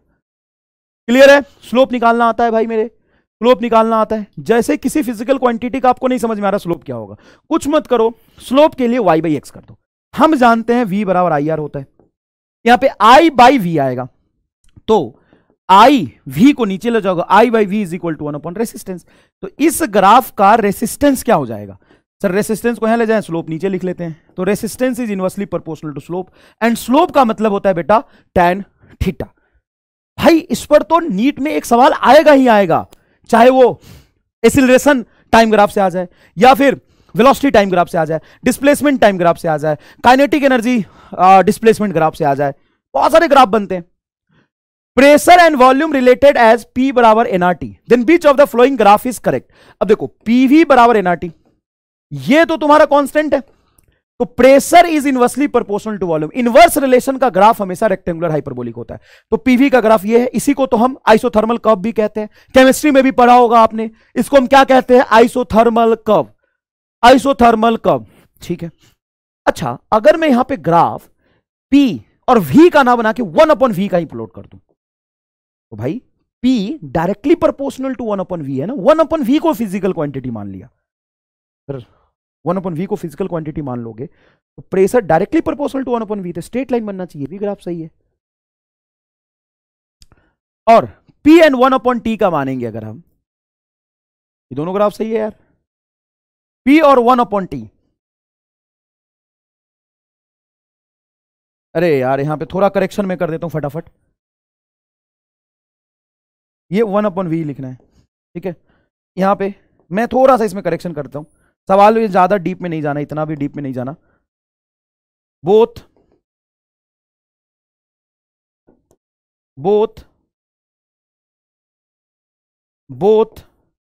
फर्स्ट एंड सेकेंड, बताओ क्या आंसर दोगे? बोथ फर्स्ट एंड सेकेंड क्या आंसर दोगे भाई?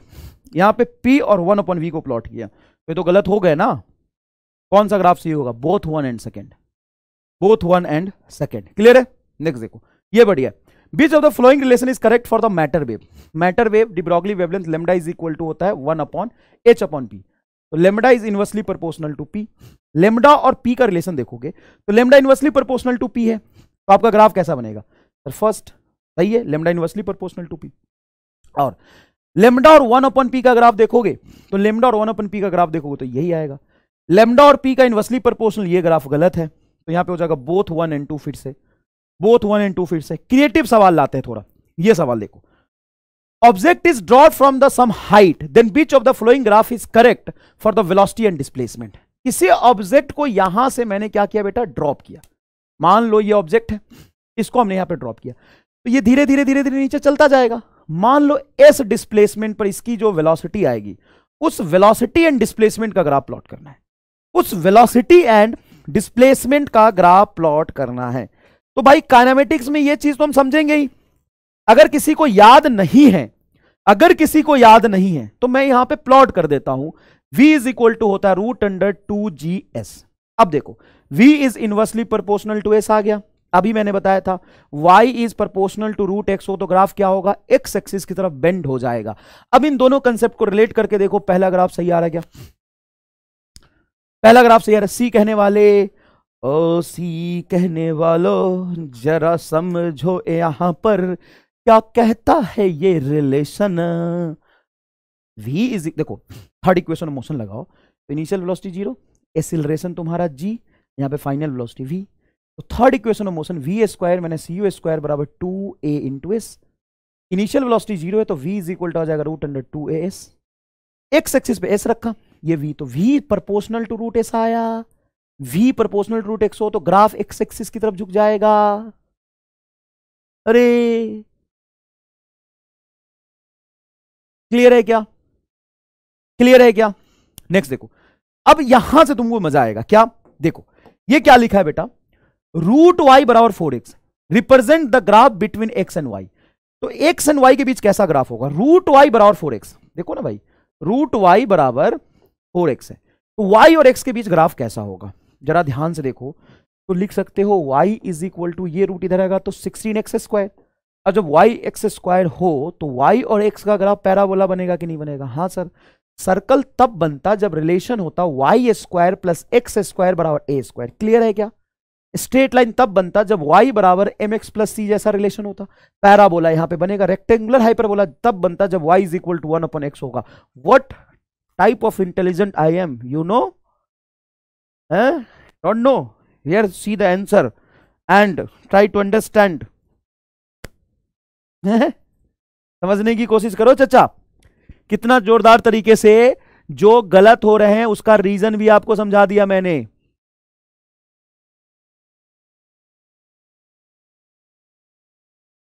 रीजन भी समझा दिया ना। सांस लेने का भी समय नहीं दूंगा मैं, सांस लेने का भी समय नहीं दूंगा मैं। करो ध्यान से, पूरे कंसंट्रेशन से। Next, a particle shows distance time curve as in a graph in the figure, then maximum instantaneous velocity of the particle is, सुन ध्यान से, क्या डिस्प्लेसमेंट टाइम ग्राफ का जो स्लोप होता है वो स्पीड को बताएगा? हाँ भाई, वेलोसिटी का मैग्नीट्यूड स्पीड को बताएगा। अब यहां पे स्लोप मैक्सिमम कब है? देखो कोई भी ग्राफ जब एक्स एक्सिस के पैरेलल होता है उसका स्लोप 0 होता है। यहां पे स्लोप 0 है, यहां पे स्लोप थोड़ा बढ़ा, यहां पे स्लोप थोड़ा और बढ़ा, और स्लोप यहां पे घट गया, तो मैक्सिमम स्लोप क्या सी पर है? ग्राफ का स्लोप तभी मैक्सिमम होता है जब एक्स एक्सिस से सबसे ज्यादा एंगल बना रहा होगा। स्लोप जहां पे मैक्सिमम है वहां पर स्पीड क्या होगा? सबसे ज्यादा होगा। स्लोप कहां पे मैक्सिमम है? स्लोप बेटा सी पर मैक्सिमम। क्लियर है? जैसे जैसे ग्राफ ऊपर उठता है स्लोप बढ़ता जाता है, स्लोप बढ़ता जाता है, स्लोप ये मैक्सिमम हो गया, स्लोप ये मैक्सिमम हो गया, ये मैक्सिमम। अब नीचे गिरेगा तो स्लोप घटेगा घटेगा घटेगा घटेगा घटेगा, स्लोप 0 हो गया, 0 हो गया। स्लोप बढ़ेगा बढ़ेगा बढ़ेगा बढ़ेगा बढ़ेगा बढ़ेगा बढ़ेगा बढ़ेगा बढ़ता गया बढ़ता गया बढ़ता गया बढ़ता गया, इनफाइनाइट हो गया। और जैसे ग्राफ इधर जाएगा स्लोप निगेटिव हो जाएगा, ऐसे गया इधर आ गया स्लोप निगेटिव हो जाएगा। यहां स्लोप अनडिफाइंड, यहां पे स्लोप घट घट के फिर से स्लोप क्या हो गया? 0 हो गया। यहां पे स्लोप 0 हो गया। अब कोई लाइन अगर ऐसा बना है तो इसका स्लोप क्या बताओगे? ऐसा बना है कोई लाइन, स्लोप क्या बताओगे? एक्स एक्सिस से ये 90 से बड़ा एंगल बना रहा, इसका स्लोप निगेटिव होगा। हम टेंजेंट प्लॉट करके ही तो स्लोप देखते हैं भाई। अगर मान लो कोई ग्राफ ऐसा है, कोई ग्राफ ऐसा है, देखो ग्राफ ऐसा है, तो भाई पहले ये लेटा था, फिर ये खड़ा हुआ और खड़ा हुआ और खड़ा हुआ, तो इसका स्लोप लगातार बढ़ रहा है। अगर कोई ग्राफ ऐसा है तो पहले देखो ऐसा खड़ा है, एकदम खड़ा है, और धीरे धीरे लेट गया, तो इसका स्लोप घट रिया है। कितना आसान है रे, कितना आसान है ये चीजें, देखो। नेक्स्ट देखो, H bit point eight which point slope is negative in a given graph. इस ग्राफ में स्लोप किस पॉइंट पर निगेटिव है बताओ? तो ध्यान से देखते हैं, ये तो इधर झुका हुआ नहीं है निगेटिव, बी पर तो स्लोप 0 है, सी पर देखो कोई भी कर्व पे स्लोप, उस पर टेंजेंट प्लॉट करके देखते हैं, तो यहां पे जो टेंजेंट आएगा तुम्हें नहीं लग रहा कि उल्टा लेटा है, तो सी पर स्लोप तुम्हारा क्या होगा? निगेटिव होगा। एट सी, सी पर स्लोप क्या होगा? निगेटिव होगा। क्लियर है क्या? इधर देखिए, the point where curve x square plus y square बराबर 64, मतलब ये सर्कल बनेगा जिसका रेडियस होगा 8 मीटर, हाँ या ना? जिसका रेडियस होगा 8 metre. Intersect the straight line y बराबर x, स्ट्रेट लाइन y बराबर x, ऐसा इक्वेशन बनेगा। अब ये किस पॉइंट पर इंटरसेक्ट कर रहा? तो इस ये उस पॉइंट पे स्ट्रेट लाइन और सर्कल कट करेगा जहां पे y बराबर हमेशा x है। स्ट्रेट लाइन के लिए तो y बराबर हमेशा x है, तो यहां पे भी y और x की वैल्यू बराबर होगी। और इसी पॉइंट का अगर मुझे कोऑर्डिनेट निकालना है तो ये y बराबर x स्ट्रेट लाइन का इक्वेशन है, और यहां पे सर्कल में भी x बराबर y होगा इस पॉइंट पे, क्योंकि स्ट्रेट लाइन से इंटरसेक्ट कर रहा है। x और y को बराबर रख दो, तो x square plus x square, 2x square बराबर 64, 2 से कटेगा 8, x बराबर √8, √8 होता है 2√2, तो x की वैल्यू 2√2 और y की वैल्यू भी 2√2, मतलब 2√2, 2√2 पर दोनों इंटरसेक्ट करेंगे। क्लियर है क्या? अरे भाई साहब घनघोर बायोलॉजी, ये क्या किया मैंने, 2 से 64 काटेंगे तो 32 आएगा ना रे। देख लो कितना स्ट्रांग है मेरा मैथमेटिक्स। 2 से 64 काटेंगे तो 32 आएगा, तो x इज इक्वल टू √32। यही गणित तुमको एग्जाम में नहीं करना, 32 को लिखोगे तुम 16 गुना 2, 16 रूट से बाहर जाएगा तो 4√2, ये आंसर आएगा। सॉरी मतलब ये सही आंसर आएगा, ये गलत हो जाएगा। रे रामलाल, समझ आया? समझ आया? नेक्स्ट देखो क्या है भाई। Object is moving in a straight line such that its position x is equal to t square minus 6t plus 4, then distance and displacement in 5 second. Distance and displacement 5 second में निकालना है। अब सुनो ध्यान से, यहां पर सवाल x दिया हुआ है, क्या इसको डिफरेंशिएट करके हम वेलोसिटी निकाल सकते हैं? हाँ सर निकाल सकते हो। वेलोसिटी होता है dx by dt, t square का डिफरेंशिएशन 2t, माइनस 6t का हो जाएगा -6, ये वेलोसिटी आ गई। अब वेलोसिटी देख के आपको कैसा लग रहा है कि ऑब्जेक्ट एक ही लाइन में चल रहा है कि अपना डायरेक्शन चेंज कर रहा होगा? तो ध्यान से देखो, अगर t 0 रखोगे तो v -6 आएगा, मतलब वेलोसिटी निगेटिव है। t की वैल्यू अगर 3 रखोगे तो 3 दूना 6, वेलोसिटी 0 आएगी। t की वैल्यू 4 रखोगे तो वेलोसिटी पॉजिटिव आएगी, मतलब ऑब्जेक्ट अपना डायरेक्शन चेंज कर रहा है। और जब ऑब्जेक्ट अपना डायरेक्शन बेटा चेंज कर रहा होता है तो डिस्टेंस एंड डिस्प्लेसमेंट सेम नहीं होता, मतलब यहां पे डिस्टेंस और डिस्प्लेसमेंट सेम नहीं होगा। तो ठीक है, तो अब 5 सेकेंड में डिस्टेंस कितना होगा, डिस्प्लेसमेंट कितना होगा, इसको कैसे निकालेंगे? अभी तक अगर बच्चे इसको निकालना नहीं जानते हैं तो एक जोरदार तरीका मैं आपको यहां पे बताऊंगा। यहां पे कोई कैलकुलेशन नहीं करना, सिंपल सी बात सोचो कि वेलोसिटी और टाइम का रिलेशन लीनियर है। हाँ सर, क्या हम इसका ग्राफ बना सकता हूं? हाँ सर, अगर वेलोसिटी को y एक्सिस पे रखते हो तो mx plus c straight line graph बनेगा। इसका ग्राफ बनाओ, v वर्सेस t का ग्राफ बनाओ, तो v वर्सेस t का जो रिलेशन है टाइम के साथ वो लीनियर है। ध्यान से देखो, कंपेयर करोगे तो जब t 0 है तो वेलोसिटी -6 है, मतलब -6 आपका इंटरसेप्ट होगा। और जब यहां पे t को 3 रखोगे तो 3 दूना 6 -6, वेलोसिटी 0 आएगा, और ग्राफ कुछ ऐसा बनेगा। मुझे कब तक डिस्टेंस डिस्प्लेसमेंट चाहिए? 5 सेकेंड तक। तो अगर मैं t की वैल्यू यहां पे 5 रखूं, velocity at t is equal to 5, तो देखो 5 दूना 10 -6, बोलो क्या आएगा? 4। मतलब जब टाइम को मैं 5 रखता हूं तो वेलोसिटी कितना आ रहा? 4 आ रहा। और vt ग्राफ का जो एरिया होता है वो तो डिस्टेंस बताता है, सॉरी वेलोसिटी टाइम ग्राफ का जो एरिया होता है वो डिस्प्लेसमेंट बताता है। तो यहां से इसकी हाइट -6 और ये बेटा यहां पर 3 पर आया है, तो ये बेस हो गया तुम्हारा 3। तो इसका एरिया बताओ, ½ गुना 6 गुना 3, बताओ -9 मीटर। क्यों? क्योंकि निगेटिव में, और ये ऊपर पॉजिटिव में बना है, तो इसका एरिया हो जाएगा ½ इंटू 3 से 2, ये 2 मल्टीप्लाई 4, तो +4। डिस्टेंस निकालने के लिए दोनों को जोड़ दोगे तो डिस्टेंस हो जाएगा आपका 9 + 4 13 मीटर, और डिस्प्लेसमेंट हो जाएगा आपका -9 + 4, मतलब -5 मीटर। मैग्नीट्यूड डिस्प्लेसमेंट का पूछा है, तो पहले क्या बोला है? डिस्टेंस एंड देन डिस्प्लेसमेंट, तो डिस्टेंस हो गया तुम्हारा 13, डिस्प्लेसमेंट हो गया 5, ये आंसर आएगा। हो सकता है कुछ लोगों को ये ना चमका हो, लेकिन बेटा कोई बात नहीं, अगला चीज तुमको समझ में आ जाएगा। इसमें कहानी क्या है समझो, ये बहुत लेंदी सवाल है। अच्छा, कितने लोगों को ये आइडिया पता है कि लेंदी सवाल है? कितने लोगों को ये पता है कि लेंदी सवाल है? भाई इसका कैलकुलेशन करोगे ना, तो मैंने तो बस यहां पे डिफरेंशिएशन किया और vt के रिलेशन का ग्राफ बना दिया, ग्राफ का एरिया निकाल दिया, आंसर आ गया। डिस्टेंस और डिस्प्लेसमेंट एक ही बार में निकल गया।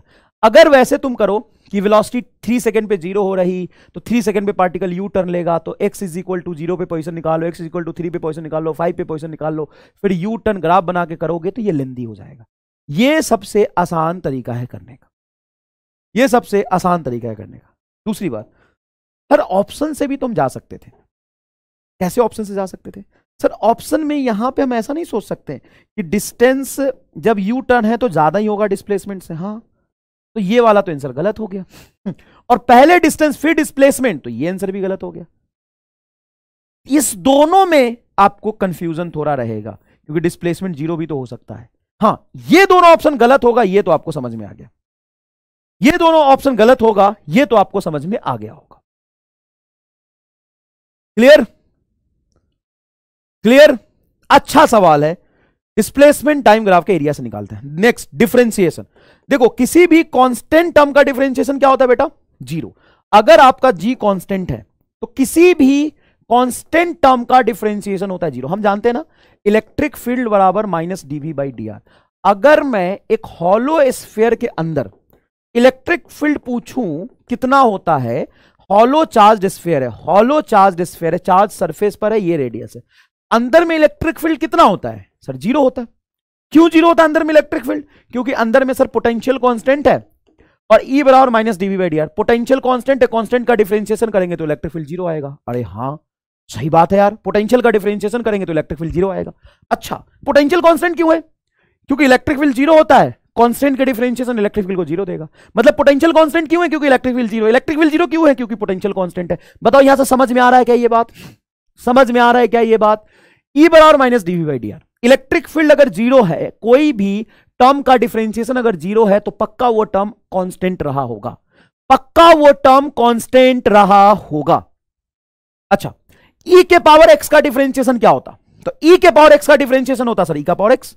तो बताओ e के पावर 2 का डिफरेंशिएशन क्या होगा? 0। सर ये कैसे? क्योंकि e का पावर 2 एक कांस्टेंट नंबर है, ऐसे मत कर देना। e का पावर 2 का डिफरेंशिएशन e का पावर 2, अबे चोमुनंद, e की वैल्यू होती है 2.71, e का पावर x वेरिएबल है, इसलिए e के पावर x का डिफरेंशिएशन e का पावर x होगा। लेकिन e का पावर 2 एक कांस्टेंट नंबर है तो e के पावर 2 का डिफरेंशिएशन 0 होगा। tan x का सेक स्क्वायर x होता है, log x का 1/x हो जाएगा डिफरेंशिएशन। अल्जेब्रिक फंक्शन कहीं है x to the power n, उसका डिफरेंशिएशन होगा x पावर बाहर n x का पावर n-1। जैसे मान लो y is equal to x square का डिफरेंशिएशन करना है, एक्स स्क्वायर का डिफरेंशिएशन क्या होगा? x बाहर, x का सॉरी पावर बाहर 2 बाहर, x का पावर 2-1, तो क्या ये 2x हो जाएगा? बहुत इजी बात है, चलते हैं आगे चलते हैं। cos 30 का डिफरेंशिएशन क्या होगा? 0, क्योंकि cos 30 तो कांस्टेंट टर्म है ना भाई। sin x का होता है cos x, cos x का होता है माइनस sin x।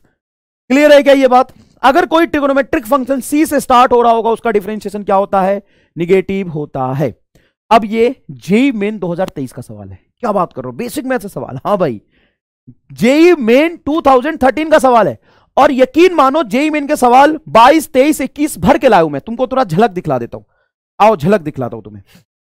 झलक देखोगे? झलक झलक देखोगे? देखो सवाल कब का है? जेई मेन 23 का, जेई मेन 23 का, जेई मेन 22 का, जेई मेन 23 का, जेई मेन 23 का, 23 का, 22 का, 21, 22 का, 22 का, और देखोगे ये देखो 23 का, ये देखो 23 का, जेई मेन 23, 20 का, जेई मेन 20 का, नीट 17 का, नीट 16 का, जेई मेन 23 का, 2015 का, जेई मेन 20 का। तो भाई सवाल बहुत भयंकर है, बस पेशेंटली अच्छे से पढ़ कौन पाता है देखना ये है।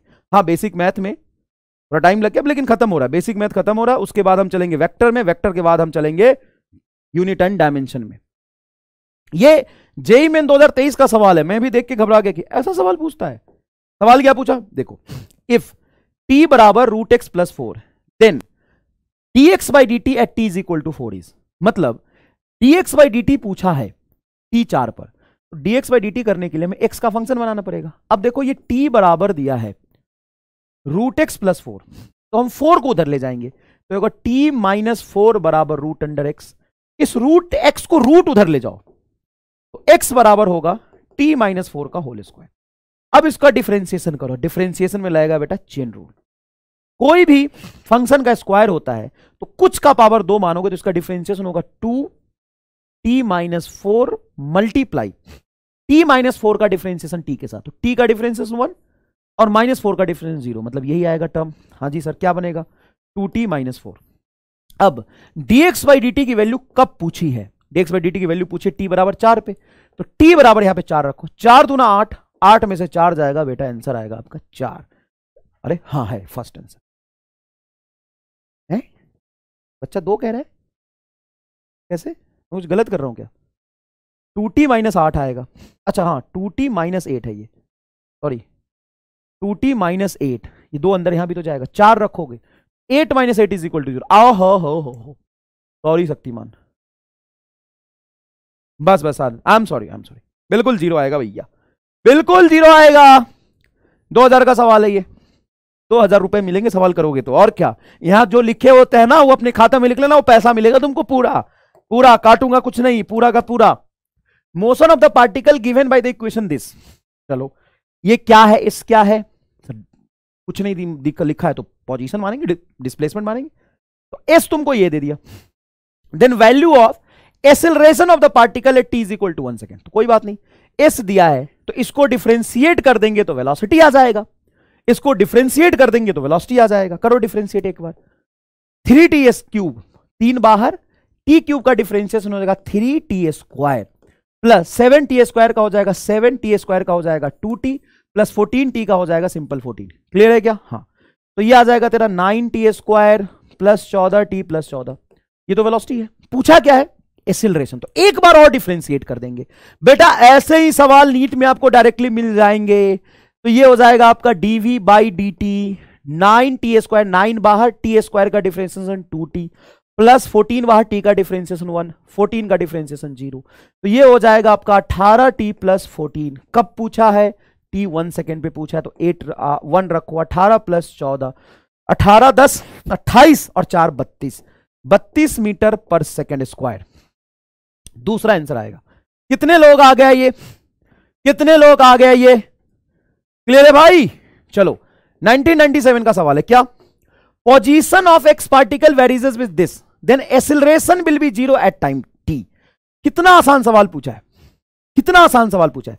The position of the particle varies at time is given, then acceleration will be 0 at time t। Acceleration कब 0 होगा? तो भाई मेरे ये पोजीशन गिवन है, ये पोजीशन गिवन है। हम जानते हैं कि dx/dt तुम्हारा होता है वेलोसिटी, तो इसको डिफरेंशिएट करो, a कांस्टेंट, t² का डिफरेंशिएशन हो जाएगा 2t माइनस bt³ है, तो t³ का डिफरेंशिएशन होगा 3t², तो 3bt², ये वेलोसिटी आ गया। वो बोला नहीं एक्सीलरेशन कब 0 होगा, तो इसको एक बार और कर दो डिफरेंशिएशन। एक्सीलरेशन बराबर होगा 2a कांस्टेंट, t का डिफरेंशिएशन 1 माइनस 3b बाहर, t² का 2t, मतलब 6bt बराबर 0, तो t बराबर हो जाएगा 2a डिवाइडेड बाई 6b, इससे कैंसिल करोगे 3a डिवाइडेड बाई 3b। भाई काइनेमेटिक्स में ऐसे सवाल आते हैं, काइनेमेटिक्स में ऐसे सवाल आते हैं, क्या आपको भी करना आता है? क्या आपको भी करना आता है? नेक्स्ट देखिए, radius of a sphere is increasing at a rate 1/π metre per second, then find rate of change in volume of a sphere when radius is 2.5 metre. देखो ध्यान से, स्फीयर के वॉल्यूम को हम क्या लिख सकते हैं सर? 4/3 πr³। यहां पर इसको डिफरेंशिएट करेंगे dv/dt। सर इधर टाइम तो है ही नहीं, एक काम करते हैं, 4/3 पाई बाहर रहेगा, r³ का डिफरेंशिएशन होगा 3r² इंटू dr/dt। क्या आपको ये करना आता है? हाँ। अब सारी टर्म यहां पे दिया हुआ है, रख दो, आंसर आ जाएगा, कोई खास बात नहीं है। इसको बेटा हम काइनेमेटिक्स में लेके चलते हैं, इस दोनों को हम काइनेमेटिक्स में लेके चलते हैं, कोई दिक्कत नहीं है। इस दोनों को हम काइनेमेटिक्स में लेके चलते हैं। चलो भाई काइनेमेटिक्स में करेंगे। अच्छा सवाल है डिफरेंशिएशन का, कोई दिक्कत नहीं, डिफरेंशिएशन का अच्छा सवाल है। चलो इंटीग्रेशन हमें करना आता है भाई, इंटीग्रेशन हमें करना आता है क्या? इंटीग्रेशन देखो क्या होता, इंटीग्रेशन सिंपल सा है, x⁴n का अगर इंटीग्रेशन कर रहे हैं तो होगा x⁴n+1 डिवाइडेड बाई n+1। ये इंटीग्रेशन वैलिड नहीं है अगर n की वैल्यू -1 हो तो। जैसे यहां पे x⁴n है और अगर n की वैल्यू -1 है, ये है, तो इसका इंटीग्रेशन होता है log x। इसका इंटीग्रेशन क्या होता है, log x। क्लियर है? 1/x का इंटीग्रेशन क्या हो जाएगा, 1/x ही तो है, ये x का पावर -1 1/x, इसका इंटीग्रेशन होता है log x। साइन x का minus cos x, cos x का माइनस साइन x, ये आप जानते हैं।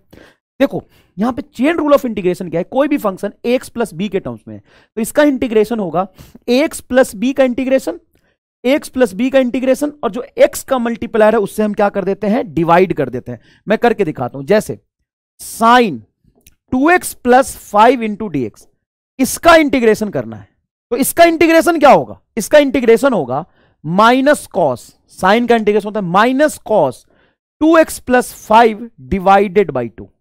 ये करना आता है क्या बेटा आपको, ये करना आता है क्या आपको?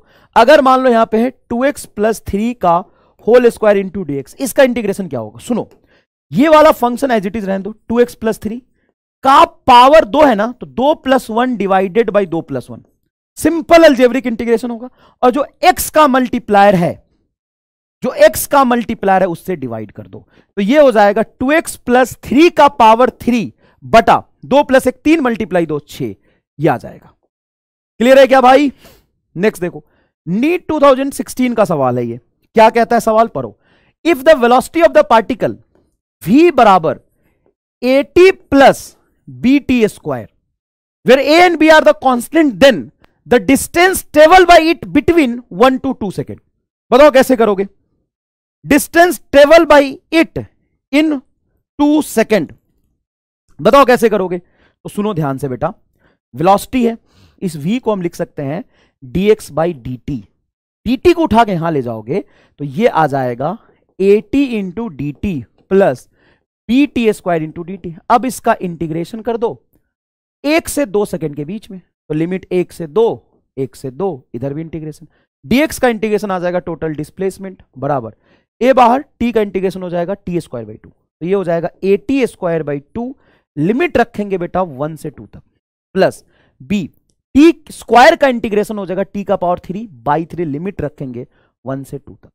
अब यहां पर ध्यान से देखो, 2 रखोगे तो 2 का होल स्क्वायर 4, और 1 रखोगे तो 1, 4 में से 1 3, तो 3a बाई 2 आएगा, प्लस b कांस्टेंट है, जब 2 रखोगे तो 2 का क्यूब क्या होगा 8, और 1 रखोगे -1 रखोगे तो 7, मतलब 8 - 1 7, तो 7b by 3, 3a by 2 7b by 3, 3a by 2 7b by 3, first answer आएगा। कितने लोगों को चमक गया, एक बार कमेंट बॉक्स में आग लगा दो भाई। ये इंटीग्रेशन का यही तो यूज है फिजिक्स में, इंटीग्रेशन का यही तो यूज है फिजिक्स में। ये एवरेज वाला तो आगे समझ लेंगे अपन। नेक्स्ट, वेक्टर की अगर हम बात करें तो सबसे पहले हम देखते हैं वेक्टर एडिशन। दो वेक्टर का एडिशन, मान लो ये तुम्हारा ए वेक्टर और ये बेटा है तुम्हारा बी वेक्टर, इन दोनों के बीच में अगर एंगल है theta, A vector and B vector के बीच में अगर एंगल है थीटा, थोड़ा स्पीड अप करते हैं, चिंता मत करो, थोड़ा स्पीड अप करते हैं। मान लो ये ए वेक्टर है और ये वी वेक्टर है और इन दोनों के बीच में एंगल है आपका थीटा, तो इन दोनों का वेक्टर एडिशन क्या होगा? इन दोनों का वेक्टर एडिशन होगा रूट अंडर ए का मैग्नीट्यूड प्लस बी वेक्टर का magnitude plus 2ab cos theta. इसका डिफरेंस क्या होगा? डिफरेंस का मैग्नीट्यूड होगा root under a square plus b square minus 2ab cos theta. अगर ए और बी का मैग्नीट्यूड सेम हो तो दो वेक्टर का रिजल्टेंट होता है 2a cos थीटा बाई 2, और ए और बी का मैग्नीट्यूड सेम हो तो उनका डिफरेंस होता है 2a sin थीटा बाई 2। ठीक है, अगर दो वेक्टर का मैग्नीट्यूड सेम है और उसके बीच में एंगल जीरो है, अगर दो वेक्टर का मैग्नीट्यूड सेम है उसके बीच का एंगल जीरो, तो यहां पे जीरो रखोगे तो क्या आ जाएगा? 2a आ जाएगा। टू वेक्टर का मैग्नीट्यूड सेम है उसके बीच का एंगल 60 डिग्री है तो क्या हो जाएगा? √3a। दो वेक्टर का मैग्नीट्यूड सेम है उसके बीच का एंगल 90 डिग्री है, तो यहां पर ध्यान से देखो 90/2 45 cos 45 1/√2 से ये कटेगा, यहां पे √2a आ जाएगा। दो वेक्टर का मैग्नीट्यूड सेम है उनके बीच का एंगल 120 है तो ये a आएगा। दो वेक्टर का मैग्नीट्यूड सेम है उनके बीच का एंगल 180 है तो उसका रिजल्टेंट क्या आएगा? 0। और डिफरेंस क्या होगा? जस्ट इसका उल्टा, जस्ट इसका उल्टा, क्योंकि साइन और कॉस एक दूसरे का उल्टा होता है, साइन और कॉस एक दूसरे का उल्टा होता है। क्या आपको यह बात समझ में आती है बेटा? ठीक है, अब एक बात बताओ, ये रिजल्टेंट है दो वेक्टर का, ये डिफरेंस है दो वेक्टर का। अगर इन दोनों की मैग्नीट्यूड सेम है, इसका मतलब इन दोनों के बीच में एंगल कितना रहा होगा? तो देखो डी भी है root under a square plus b square minus 2ab cos theta, और ये a square plus b square plus 2ab cos theta. अगर cos थीटा की वैल्यू 0 हो जाए तो ये टर्म 0, और cos थीटा की वैल्यू 0 हो जाए तो ये टर्म 0। ये कब हो सकता? जब थीटा 90 हो। अगर थीटा 90 है तो ये टर्म गायब, cos 90 0, और ये टर्म गायब। अगर ये दोनों टर्म गायब हो जाए तो root a square plus b square, root a square plus b square, मतलब डी और ए का मैग्नीट्यूड सेम होगा। हाँ, टी और ए का मैग्नीट्यूड सेम होगा। अब नीट में सवाल कैसे पूछे जाते हैं देखो भाई, नीट में सवाल कैसे पूछे जाते हैं देखो। पहले ये स्टेटमेंट वाइज सवाल थोड़ा कर लेते हैं। Resultant of two vector addition must be in the plane of the vector. Yes, ये ट्रू है। दो वेक्टर का जो रिजल्टेंट होता है, दो वेक्टर का जो रिजल्टेंट होता है उसी के प्लेन में लाइज करता है, सही है। मैग्नीट्यूड ऑफ वेक्टर सब्ट्रैक्शन में not in the plane of the two vector, गलत है। सब्ट्रैक्शन और एडिशन दोनों प्लेन में होगा। Resultant of two vector must be perpendicular to the direction of cross product of two vector. Yes, resultant of two vector must be perpendicular to the direction of cross product of that two vector. देखो, जैसे मान लो बेटा ये ए vector है और ये V vector है, तो इसका जो क्रॉस प्रोडक्ट है थीटा एंगल पे इन दोनों के परपेंडिकुलर आएगा। Cross product A vector cross B vector हम जानते हैं, और इन दोनों का रिजल्टेंट इसके प्लेन में आएगा। तो रिजल्टेंट और दोनों वेक्टर के क्रॉस प्रोडक्ट के बीच में एंगल क्या होगा? 90 डिग्री। तो ट्रू है क्या ये बात? Okay. Resultant of dot product and cross product में पैरेलल। देखो, डॉट प्रोडक्ट का डायरेक्शन ही नहीं होता तो उसको पैरेलल और परपेंडिकुलर हम नहीं कह सकते। Unit vector does not have unit. Yes, ये ट्रू है। यूनिट वेक्टर के पास यूनिट ही नहीं होता। सर नाम उसका यूनिट वेक्टर क्यों है? क्योंकि उसका मैग्नीट्यूड 1 होता है। हैव मैग्नीट्यूड 1, ये बड़ा अच्छा लगा मुझे स्टेटमेंट कि unit vector does not have unit. किसी भी वेक्टर को जब हम रिप्रेजेंट करते हैं ना बेटा, किसी को वेक्टर को रिप्रेजेंट करते हैं तो उसके पास मैग्नीट्यूड होता है और उसका डायरेक्शन होता है। उसी डायरेक्शन को हम यूनिट वेक्टर कहते हैं। तो इस यूनिट वेक्टर की वैल्यू क्या हो जाएगी? यूनिट वेक्टर की वैल्यू हो जाएगी वेक्टर बटा मैग्नीट्यूड ऑफ वेक्टर। तो यूनिट वेक्टर के पास कोई यूनिट नहीं होता, उसका क्या होता है? मैग्नीट्यूड 1 होता है। अब यहां पे सवाल देखो, if a is a vector and x is non-zero scalar then which of the following is correct? अच्छे से सवाल करना बेटा, नहीं तो गलत हो जाएगा। if a is a vector and x is a non-zero scalar then which of the following is correct? xa is a vector in the direction of a, xa is a vector collinear of a, xa and a have independent direction, जो गलत है। xa is a vector perpendicular to a, गलत है। देखो, a तो vector है और x तुम्हारा एक स्केलर नंबर है जिसको इसमें मल्टीप्लाई कर रहे हैं हम।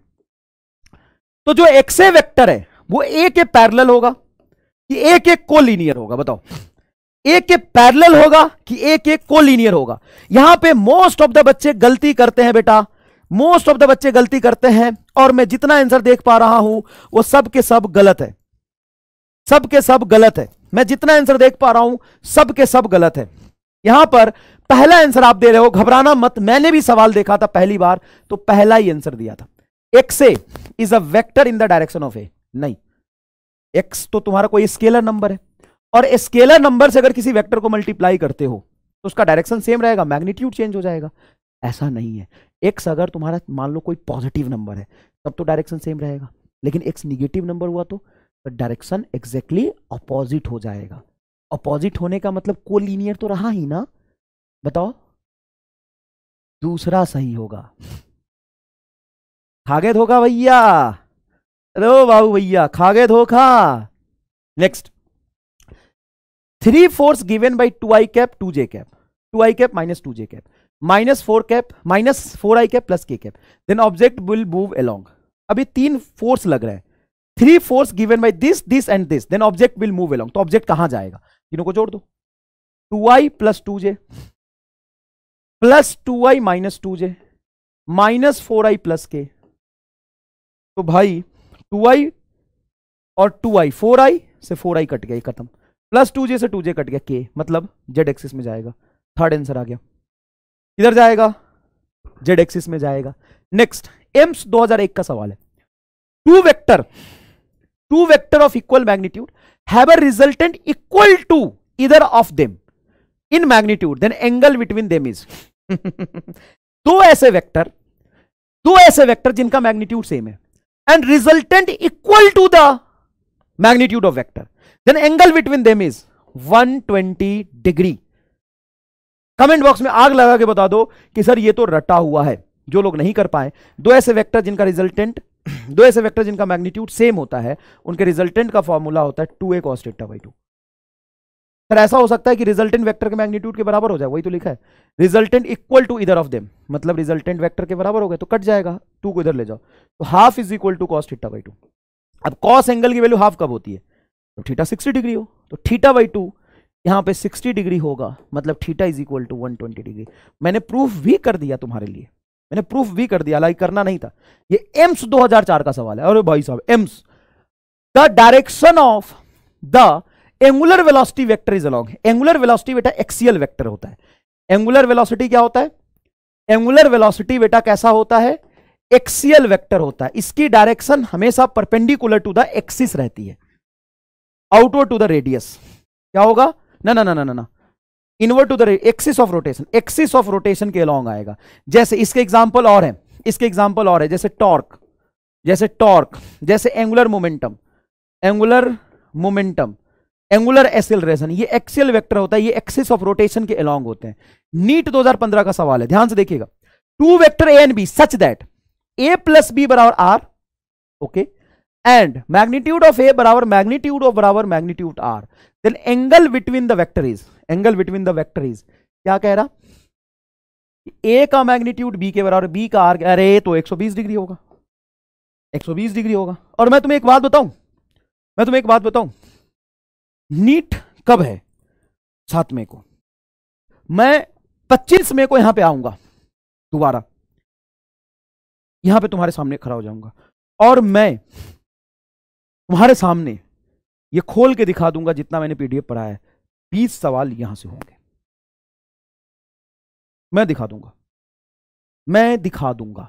नेक्स्ट देखो, figure shows the orientation of two vector u and v in the x y plane if u बराबर a i cap plus b j cap and v बराबर p i cap and q j cap, which of the following is correct, which of the following is correct. ठीक है, यहां पे correct बताना। देखो you vector है, ये V vector है, तो यू वेक्टर तुम्हारा कौन से प्लेन में है, सर एक्स वाई प्लेन में। इसका अगर कंपोनेंट लोगे तो एक्स कंपोनेंट इधर आएगा, वाई कंपोनेंट इधर आएगा, दोनों पॉजिटिव हुए। इस वी का कंपोनेंट एक इधर आएगा, एक नीचे आएगा, मतलब इस वी का एक्स कंपोनेंट तो आगे और वाई कंपोनेंट नीचे। अब ध्यान से देखो, u का दोनों कंपोनेंट तुम्हारा पॉजिटिव है, लेकिन v का ये कंपोनेंट पॉजिटिव और ये q निगेटिव। यहां पे आंसर जाएगा a, q and b are the positive and p is the negative. नहीं, एक minute, q is the negative, ये आएगा। a एंड p देखो, a एंड b देखो, a p and b, a p and b वो तीनों positive है and Q तुम्हारा निगेटिव है। कैसे, तो देखो इसी को तो बोलते हैं कंपोनेंट लेना। देखो ये वेक्टर है, इसका कंपोनेंट x में लिया, इसका कंपोनेंट नीचे y में लिया, तो ये कंपोनेंट नीचे जा रहा ना, तो इस v का जो जेथ कंपोनेंट है Q, वो तुम्हारा निगेटिव आएगा। वो क्या आएगा, निगेटिव आएगा। ये नीट 2016 का सवाल है, नीट 2016 का सवाल है। If the magnitude of sum of two vector is equal to the magnitude of difference of the two vector, then angle between the vector is अभी तो कराया था 90 डिग्री। भाई देख रहे हो, 15 में, 16 में, एम्स में कई बार ऐसे सवाल पूछे। Magnitude of sum of two vector is equal to the magnitude of difference of two vector. ये कब चमत्कार होगा कि ऐड करो तो भी उतना ही रिजल्ट आए और सब्ट्रैक्ट करो तो ही उतना ही रिजल्ट आए। कब होगा ऐसा चमत्कार, जब एंगल क्या होगा, 90 डिग्री होगा। ये AIPMT 2010 का सवाल है कि 6 वेक्टर A थ्रू F, ये A वेक्टर इधर है, B वेक्टर इधर है, ये C वेक्टर गलत बना है, C वेक्टर इधर है, have magnitude and direction indicated in the figure, then which of the following statement is true। तो इसमें से कौन सा स्टेटमेंट ट्रू है।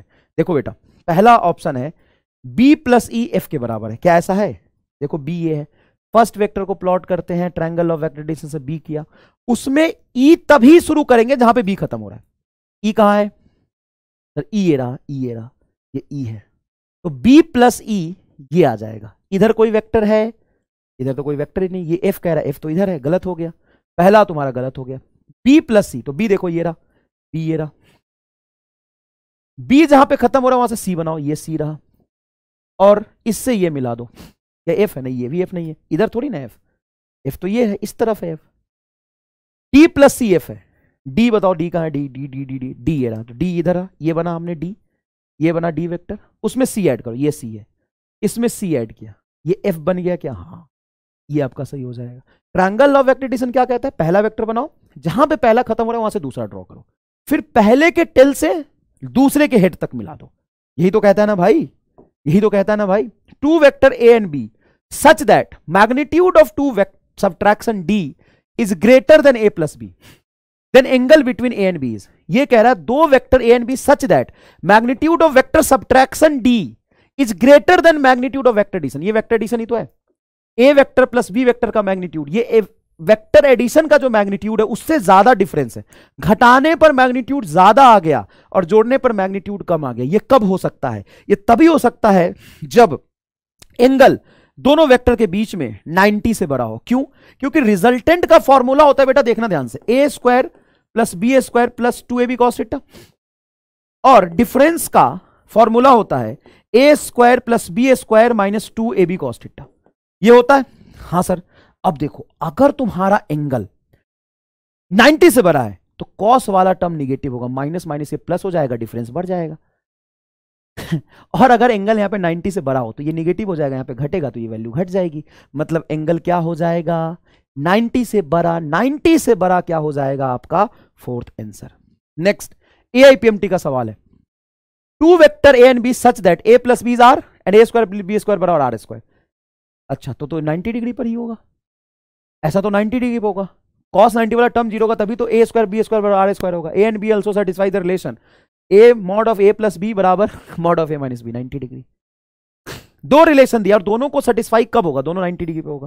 कि दो वेक्टर का एडिशन और दो वेक्टर का सब्ट्रैक्शन बराबर हो जाए। और वैसे भी कह रहा है root under a square plus b square, ये cos थीटा वाला टर्म जीरो, रूट इधर चला जाएगा, तो आर स्क्वायर बराबर ए स्क्वायर प्लस बी स्क्वायर कब होगा? जब थीटा 90 डिग्री होगी। जब थीटा क्या हो जाएगा बेटा? 90 डिग्री।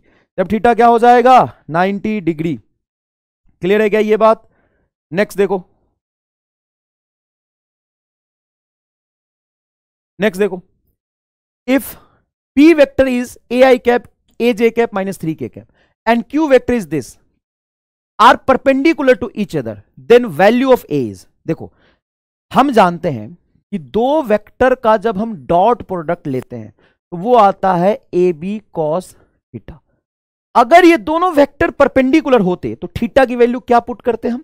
90 डिग्री। तो cos 90 डिग्री क्या होता है? 0। तो दो वेक्टर का डॉट प्रोडक्ट आपका क्या हो जाता है? 0, जब दोनों एक दूसरे के क्या हो? परपेंडिकुलर हो। जब दो वेक्टर एक दूसरे के परपेंडिकुलर होते हैं तो उनका डॉट प्रोडक्ट क्या हो जाता है? 0। अच्छा, दो वेक्टर जब एक दूसरे के पैरेलल होते हैं तो उनका क्रॉस प्रोडक्ट क्या होता है? 0। When a is parallel to b. क्या ये मैं सही लिख रहा हूं? जब a vector and B vector parallel हो जाए तो उनका क्रॉस प्रोडक्ट क्या होता है? 0। चलो भाई साहब, तो बोला कि ये दोनों परपेंडिकुलर है तो उनका डॉट प्रोडक्ट 0 होगा। ए आई का ए आई के साथ करोगे तो ए स्क्वायर, प्लस ए जे का 2j के साथ करोगे तो ये हो जाएगा माइनस 2a, ठीक है। और 3k का 3k के साथ करोगे तो प्लस 3 इज इक्वल टू 0। तो भाई ये क्वाड्रेटिक इक्वेशन आ गया, गजब क्वाड्रेटिक इक्वेशन आ गया ये तो। A square minus 2a plus 3 is equal to 0, यही आ रहा है, ठीक है। अब इसको सॉल्व कर लो क्वाड्रेटिक इक्वेशन। क्वाड्रेटिक इक्वेशन कैसे सॉल्व करते हैं? तो a बराबर माइनस बी, तो माइनस बी आ जाएगा 2 प्लस माइनस बी स्क्वायर, या इसको 3 ऐसे कर लो ना, a square minus 3a plus a plus 3 is equal to 0। ये सही किया है क्या मैंने? ये सही किया है क्या मैंने? ए स्क्वायर माइनस 3a प्लस ए, जब इन दोनों को मल्टीप्लाई करोगे तो इसका कॉफिशिएंट प्लस 3 आएगा क्या? नहीं, गलत किया है, गलत किया है, गलत किया है। माइनस 3 आता तब तो 3k कैप और अच्छा यहां पे माइनस 3 तो आ रहा है, अब सही है, अब सही है, अब ठीक है। और माइनस 3a प्लस ए करोगे तो माइनस 2 है, सही है यार, ये माइनस 3 आएगा यहां पे, अब तो ठीक है। यहां से a कॉमन लोगे तो a माइनस 3 प्लस यहां पे 1 कॉमन लोगे तो आएगा a minus 3 is equal to 0। तो a minus 3 into a plus 1 is equal to 0। तो a बराबर आ जाएगा आपका प्लस 3 और a बराबर माइनस 1। तो प्लस 3 माइनस 1 मतलब फर्स्ट आंसर आ जाएगा 3। क्लियर है क्या? फर्स्ट आंसर आ रहा है क्या भाई मेरे? नेक्स्ट देखो, magnetic field in a space is इतना, tesla and electric field is 2k cap, then find angle between electric field and magnetic field. अब भाई एंगल बिटवीन दो वेक्टर के बीच में एंगल निकालने का क्या तरीका है, दोनों का डॉट प्रोडक्ट ले लो। ए वेक्टर डॉट वी वेक्टर बराबर ए बी कॉस थीटा। दो वेक्टर का डॉट प्रोडक्ट लोगे तो यहां से बहुत आसानी से आप इसका डॉट प्रोडक्ट इसके साथ लो। तो देखो आई, इसमें आई है नहीं तो 0, जे का जे है नहीं तो 0, 5 का के के साथ करोगे तो 5k एंड 2k हो जाएगा 10, डॉट प्रोडक्ट तो 10 आएगा बस, बराबर ए का मैग्नीट्यूड बोलो, तो इसका मैग्नीट्यूड हो जाएगा 5√2, निकाल के देख लो, और इसका मैग्नीट्यूड हो जाएगा 2 इंटू कॉस थीटा। तो cos theta is equal to हो जाएगा 10 डिवाइडेड बाई 10√2, 10√2, 10 से 10 कटेगा 1/√2, तो थीटा इज इक्वल टू क्या आ रहा बेटा 45 degree. Theta is equal to क्या आ रहा 45 डिग्री। क्लियर है क्या? नेक्स्ट, ए वेक्टर, ये बहुत बढ़िया सवाल है, ये बहुत बढ़िया सवाल है। अ वेक्टर परपेंडिकुलर टू इतना एंड इतना इज, मतलब एक ऐसा वेक्टर बताओ जो इसके और इसके दोनों के परपेंडिकुलर हो। भाई साहब, तो ऐसा वेक्टर जिसका दोनों के साथ डॉट प्रोडक्ट 0 हो जाए। देखो यहां पे क्या कह रहा, अब वेक्टर परपेंडिकुलर टू इतना एंड इतना, ये चार ऑप्शन दे दिया। तो एक ऐसा वेक्टर बताओ जो इसके और इसके दोनों के साथ डॉट प्रोडक्ट 0। तो देखो आई जे के का इसके साथ डॉट प्रोडक्ट करोगे तो क्या होगा, आई आई 1 जे जे 1 एंड के के -1, तो 0 आ ही नहीं रहा, ये तो 0, इसका और इसका डॉट प्रोडक्ट 0 आ ही नहीं रहा, तो गलत हो जाएगा। आई प्लस के करो इसके साथ, तो आई और आई का 1, जे है नहीं, के और माइनस के का -1, तो ये 0 आ गया, सही है। इसके साथ करो, तो आई और के का इसके साथ करोगे तो 1, जे है नहीं, और के और माइनस के तो -1 इज इक्वल टू 0। तो आपका आंसर दूसरा ही मैच हो रहा, तीसरा और चौथा नहीं मिलेगा, देख लो, तीसरा और चौथा नहीं मिलेगा, देख लो। समझ में आया क्या बेटा, समझ में आया क्या? नेक्स्ट देखो, एम्स 2001 का सवाल है और ऐसे सवाल पूछे जाते हैं। क्या है सवाल? If force is equal to 3i cap plus 4j cap, newton acts on the body, displaced it by इतना metre, then work done is nothing but dot product of force into displacement। तो इन दोनों का dot product ले लो। 3i के साथ करोगे dot product तो 3 और 3 कितना हो जाएगा 9, i का j के साथ 0, j का i के साथ 0, j का j के साथ क्या हो जाएगा 16, 4 चौका 16, तो 16 और 9 क्या हो जाएगा 25 जूल। 16 एंड 9 क्या हो जाएगा बेटा 25 जूल।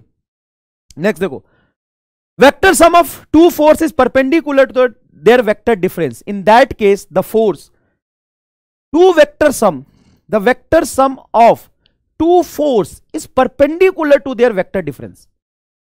अच्छा, the vector sum of two force is perpendicular to their vector difference. In that case, the force are equal to each other. नहीं, equal to each other होगा, equal to each other होगा दोनों force, तो भाई उनका addition तो ए और B का इसी डायरेक्शन में रहेगा, और ए और बी का सब्ट्रैक्शन तो कैंसिल हो जाएगा। Are equal to each other in magnitude, are equal to each other, are not equal to each other in magnitude, can not be predicted. देखो अगर ये ए वेक्टर है और बेटा ये वी वेक्टर है, उन दोनों का मैग्नीट्यूड सेम है, तो क्या इसका रिजल्टेंट बीच में आएगा 45 डिग्री पर? अगर मैग्नीट्यूड सेम है तो हाँ। अब जब इनको घटाओगे तो घटाने का मतलब क्या है, माइनस बी लेके ऐड कर दो, माइनस बी लेके ऐड करोगे तो ए और बी का, अब इन दोनों का जो एडिशन होगा वही तो ए माइनस बी होगा, वो इधर आएगा। अब ये भी 45 डिग्री पर। अब देखो तुम्हारा दो वेक्टर का एडिशन और दो वेक्टर का सब्ट्रैक्शन एक दूसरे के 90 डिग्री पे हुआ कि नहीं हुआ? तो कब होगा? जब उनका मैग्नीट्यूड क्या हो, एक दूसरे के बराबर हो और दोनों परपेंडिकुलर हो। ये भी कंडीशन साथ साथ में आएगा, ये भी कंडीशन साथ साथ में आएगा कि उनका मैग्नीट्यूड सेम हो और एक दूसरे के क्या हो, परपेंडिकुलर हो। एम्स 2005 का सवाल है, इफ वेक्टर इज इतना is perpendicular to the vector इतना, then value of alpha is, कुछ नहीं करना, इस वेक्टर को इस वेक्टर के साथ डॉट प्रोडक्ट कर दो, उनका 0 कर दो, डॉट प्रोडक्ट आंसर आ जाएगा। ठीक है, एम्स 2009 का सवाल है, ये बहुत इंपॉर्टेंट है, 2022 2021 दोनों में ये सवाल ऐसा आया था। क्या? Find the torque R cross F of a force इतना एक्टिंग एट द पॉइंट इतना, उसका टॉर्क बताना है। तो टॉर्क होता है आर क्रॉस एफ, यहां पर टॉर्क इज इक्वल टू हम लिखते हैं R vector cross F vector. तो ये हो जाएगा, सबसे पहले आप लिखेंगे I cap J cap K cap, उसके बाद लिखेंगे आर वेक्टर। आर वेक्टर कौन सा है? ये, तो ये हो जाएगा पहले 7 3 एंड 1, एंड फोर्स क्या होगा, -3, 1 एंड 5। क्लियर है क्या ये बात? Okay sir. अब क्या करना है, आई को पहले बाहर निकालिए। अब आई को बाहर निकालेंगे, इसका इससे मल्टीप्लाई करेंगे तो 15 - 1, तो ये हो जाएगा 14 आई कैप। बढ़िया। 14 आई कैप में कौन सा मैच कर रहा, सिर्फ ये, बाकी सब गलत। ओके, घर चलते हैं, खत्म। पहला आंसर। कुछ बच्चे कह रहे चौथा, कैसे भाई? सिंपल सी बात है, इसको काटेगा तो 5 3 15 में से 1 तो 14 आई, 14 आई तो पहला सही। और 90% केसेस में ऐसा ही होता है। अब ये सवाल बहुत भयंकर था, ये सवाल बहुत भयंकर था, हमें पूरा क्रॉस प्रोडक्ट करना था, लेकिन आंसर देखो मैच कर गया।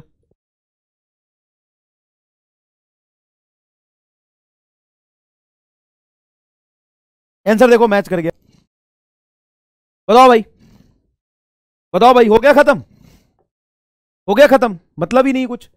बीच of the following option is not true, a is इतना, बी इज इतना, where a and b are the magnitude of a and b. Simple, a and b are the magnitude of a, दोनों का cross product 0 होगा। क्या ऐसा है कि दोनों का क्रॉस प्रोडक्ट 0 हो जाए? नहीं लग रहा। ये भी पॉजिटिव, ये भी पॉजिटिव है, नहीं होगा। A by b is half, a dot b is 48, not true. A dot b निकाल लेते हैं ना, सबसे इजी, ए डॉट बी निकाल लेते हैं। ए डॉट बी निकालेंगे तो इसका इसके साथ करेंगे तो 18 प्लस आई का जे के साथ 0, जे के साथ आई का 0, 8 चौक 32, 18 और 32, 18 और 32 कितना होगा, 50। हाँ, 18 32 50, 48 दिया है, थर्ड गलत। ए का मैग्नीट्यूड 5 है, देख तो भाई, 3i + 4, जे का मैग्नीट्यूड 5 है, और बी का मैग्नीट्यूड 10 होगा, तो 5/10 हाफ, ये तो सही आ रहा है। तो आपका आंसर नॉट ट्रू पूछा है, तो आंसर क्या हो जाएगा आपका, थर्ड। आंसर क्या हो जाएगा आपका, third. The angle between A cross B and B cross A is, भाई क्यों भाई?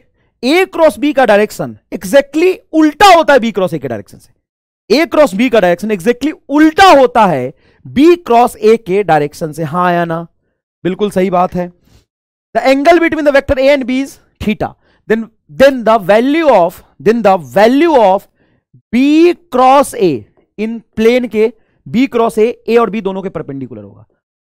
और a के साथ डॉट प्रोडक्ट करते हैं भाई, a और b के दोनों के साथ ये परपेंडिकुलर है, और परपेंडिकुलर का डॉट प्रोडक्ट 0 होता है, तो यहां पे आंसर क्या आ जाएगा आपका, 0। आंसर क्या आ जाएगा आपका, 0। If mod of a cross b बराबर a डॉट b, देन अच्छा magnitude of a cross b dot product के बराबर है।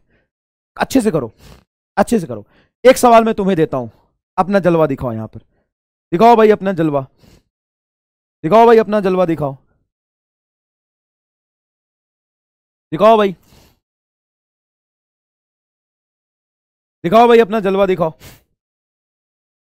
ए mod of a is not equal to mod of b, मतलब ए और बी का मैग्नीट्यूड बराबर नहीं है।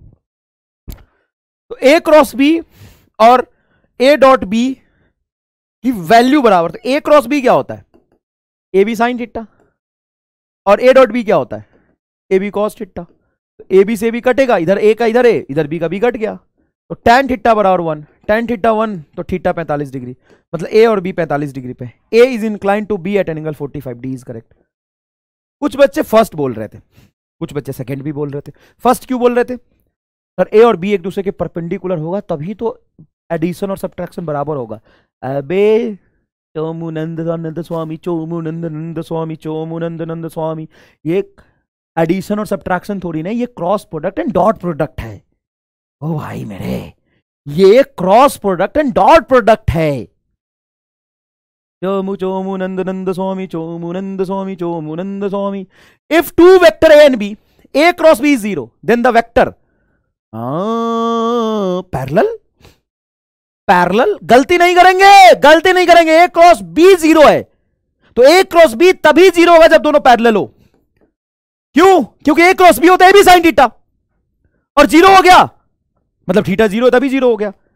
अरे यार, परपेंडिकुलर का डॉट 0, पैरेलल का क्रॉस 0, परपेंडिकुलर का डॉट 0, पैरेलल का क्रॉस 0, परपेंडिकुलर का डॉट 0, पैरेलल का क्रॉस 0। ओहो, पैरेलल का क्रॉस 0। ये होमवर्क है, एक सवाल ये होमवर्क देता हूं, अच्छे से करना, इसका आंसर ही बता दो तो सेकंड आएगा। क्लियर? अच्छा नहीं, कर देता हूं मैं, लास्ट सवाल है, कर देता हूं मैं, क्योंकि यहां पे कुछ लैंग्वेज में दिक्कत आएगी। आंसर तो थर्ड नहीं सेकंड है, कर देता हूं, कर देता हूं, लास्ट सवाल है। If a vector p is added to two vector A and B. क्या बोला? If a vector P is added to two vector A and B, मतलब ए वेक्टर में P वेक्टर को ऐड किया है, तो बताओ क्या होगा? Sir P vector plus 3i minus 5j plus 7k, इसमें भी ऐड किया है। P वेक्टर प्लस P क्या होगा? 2i P vector plus 2i plus 4j minus 3k। Then addition of these two new vector, अच्छा इन दोनों को अब ऐड करना है। Addition of these two new vector gives unit vector along y axis, मतलब इन दोनों का सम सिर्फ y में, as their resultant then vector p is, अरे यार इन दोनों का सम y में कह रहा, तो ये हो गया 2p vector plus 3 2 5i plus 5j और प्लस j, मतलब minus j, 7k minus 3k add कर रहे हैं, तो क्या होगा भाई? 4k इज इक्वल टू, इन दोनों का सम सिर्फ j में आना चाहिए। j में तभी आएगा जब ये और ये क्या हो जाएगा? 0, और ये आपका 0 आ जाएगा। इसका मतलब है कि p की वैल्यू ये 0 आ जाए, मतलब ये सिर्फ j में बचे। इस j में बचे तो माइनस j को तो इग्नोर करो, 2p बराबर आपका आ जाना चाहिए 5 पाई, क्योंकि इन दोनों का एडिशन i में 0 होगा, तो 2p कैप बराबर 5i कैप, तो p कैप का कंपोनेंट 5/2 कैप आएगा। मतलब देखो, सॉरी माइनस 5/2, क्योंकि प्लस 5 उधर जाएगा तो -5, माइनस 5/2 कैप। क्या आपको ये समझ में आया बेटा? क्या आपको ये समझ में आया? देखो मुझे क्या करना है, यूनिट वेक्टर जो रिजल्टेंट है वो j में बचना चाहिए, मतलब i0 करना है। तो i0 कैसे होगा? जब इन दोनों का, इसका ith कंपोनेंट इसका ith कंपोनेंट 0 हो जाए, इन दोनों का सम 0 करना है, i का, तो 2p cap plus 5i cap बराबर 0। इसका i कंपोनेंट लिया, देखो ना, सिर्फ p नहीं लिया, p का ith कंपोनेंट लिया, तो 2 टाइम्स p का ith कंपोनेंट बराबर -5, तो p का ith कंपोनेंट -5/2, और -5/2 एक ही ऑप्शन में मैच कर रहा, -5/2 एक ही ऑप्शन में मैच कर रहा। मेरी बात सुनो, सवाल पढ़ो, अच्छा सवाल है। a vector p is added to the two vector a and b, ठीक है? p is added to two vector a and b, तो p को ऐड किया a में, p को ऐड किया b में। Then addition of these two new vector gives unit vector along y axis, मतलब addition of these two new vector, ये दो न्यू वेक्टर है, इसका जो रिजल्टेंट है वो y में बच रहा, मतलब x हमको 0 करना है, तो इधर तो ये सिर्फ y में बचेगा, तो x का कंपोनेंट 0 करना है, तो इसका i कंपोनेंट और इसका i कंपोनेंट 0, तो ये p का ith component 2 times of p का ith कंपोनेंट बराबर -5, p का ith कंपोनेंट -5/2, एक ऑप्शन मैच कर गया, मेरा काम हो गया।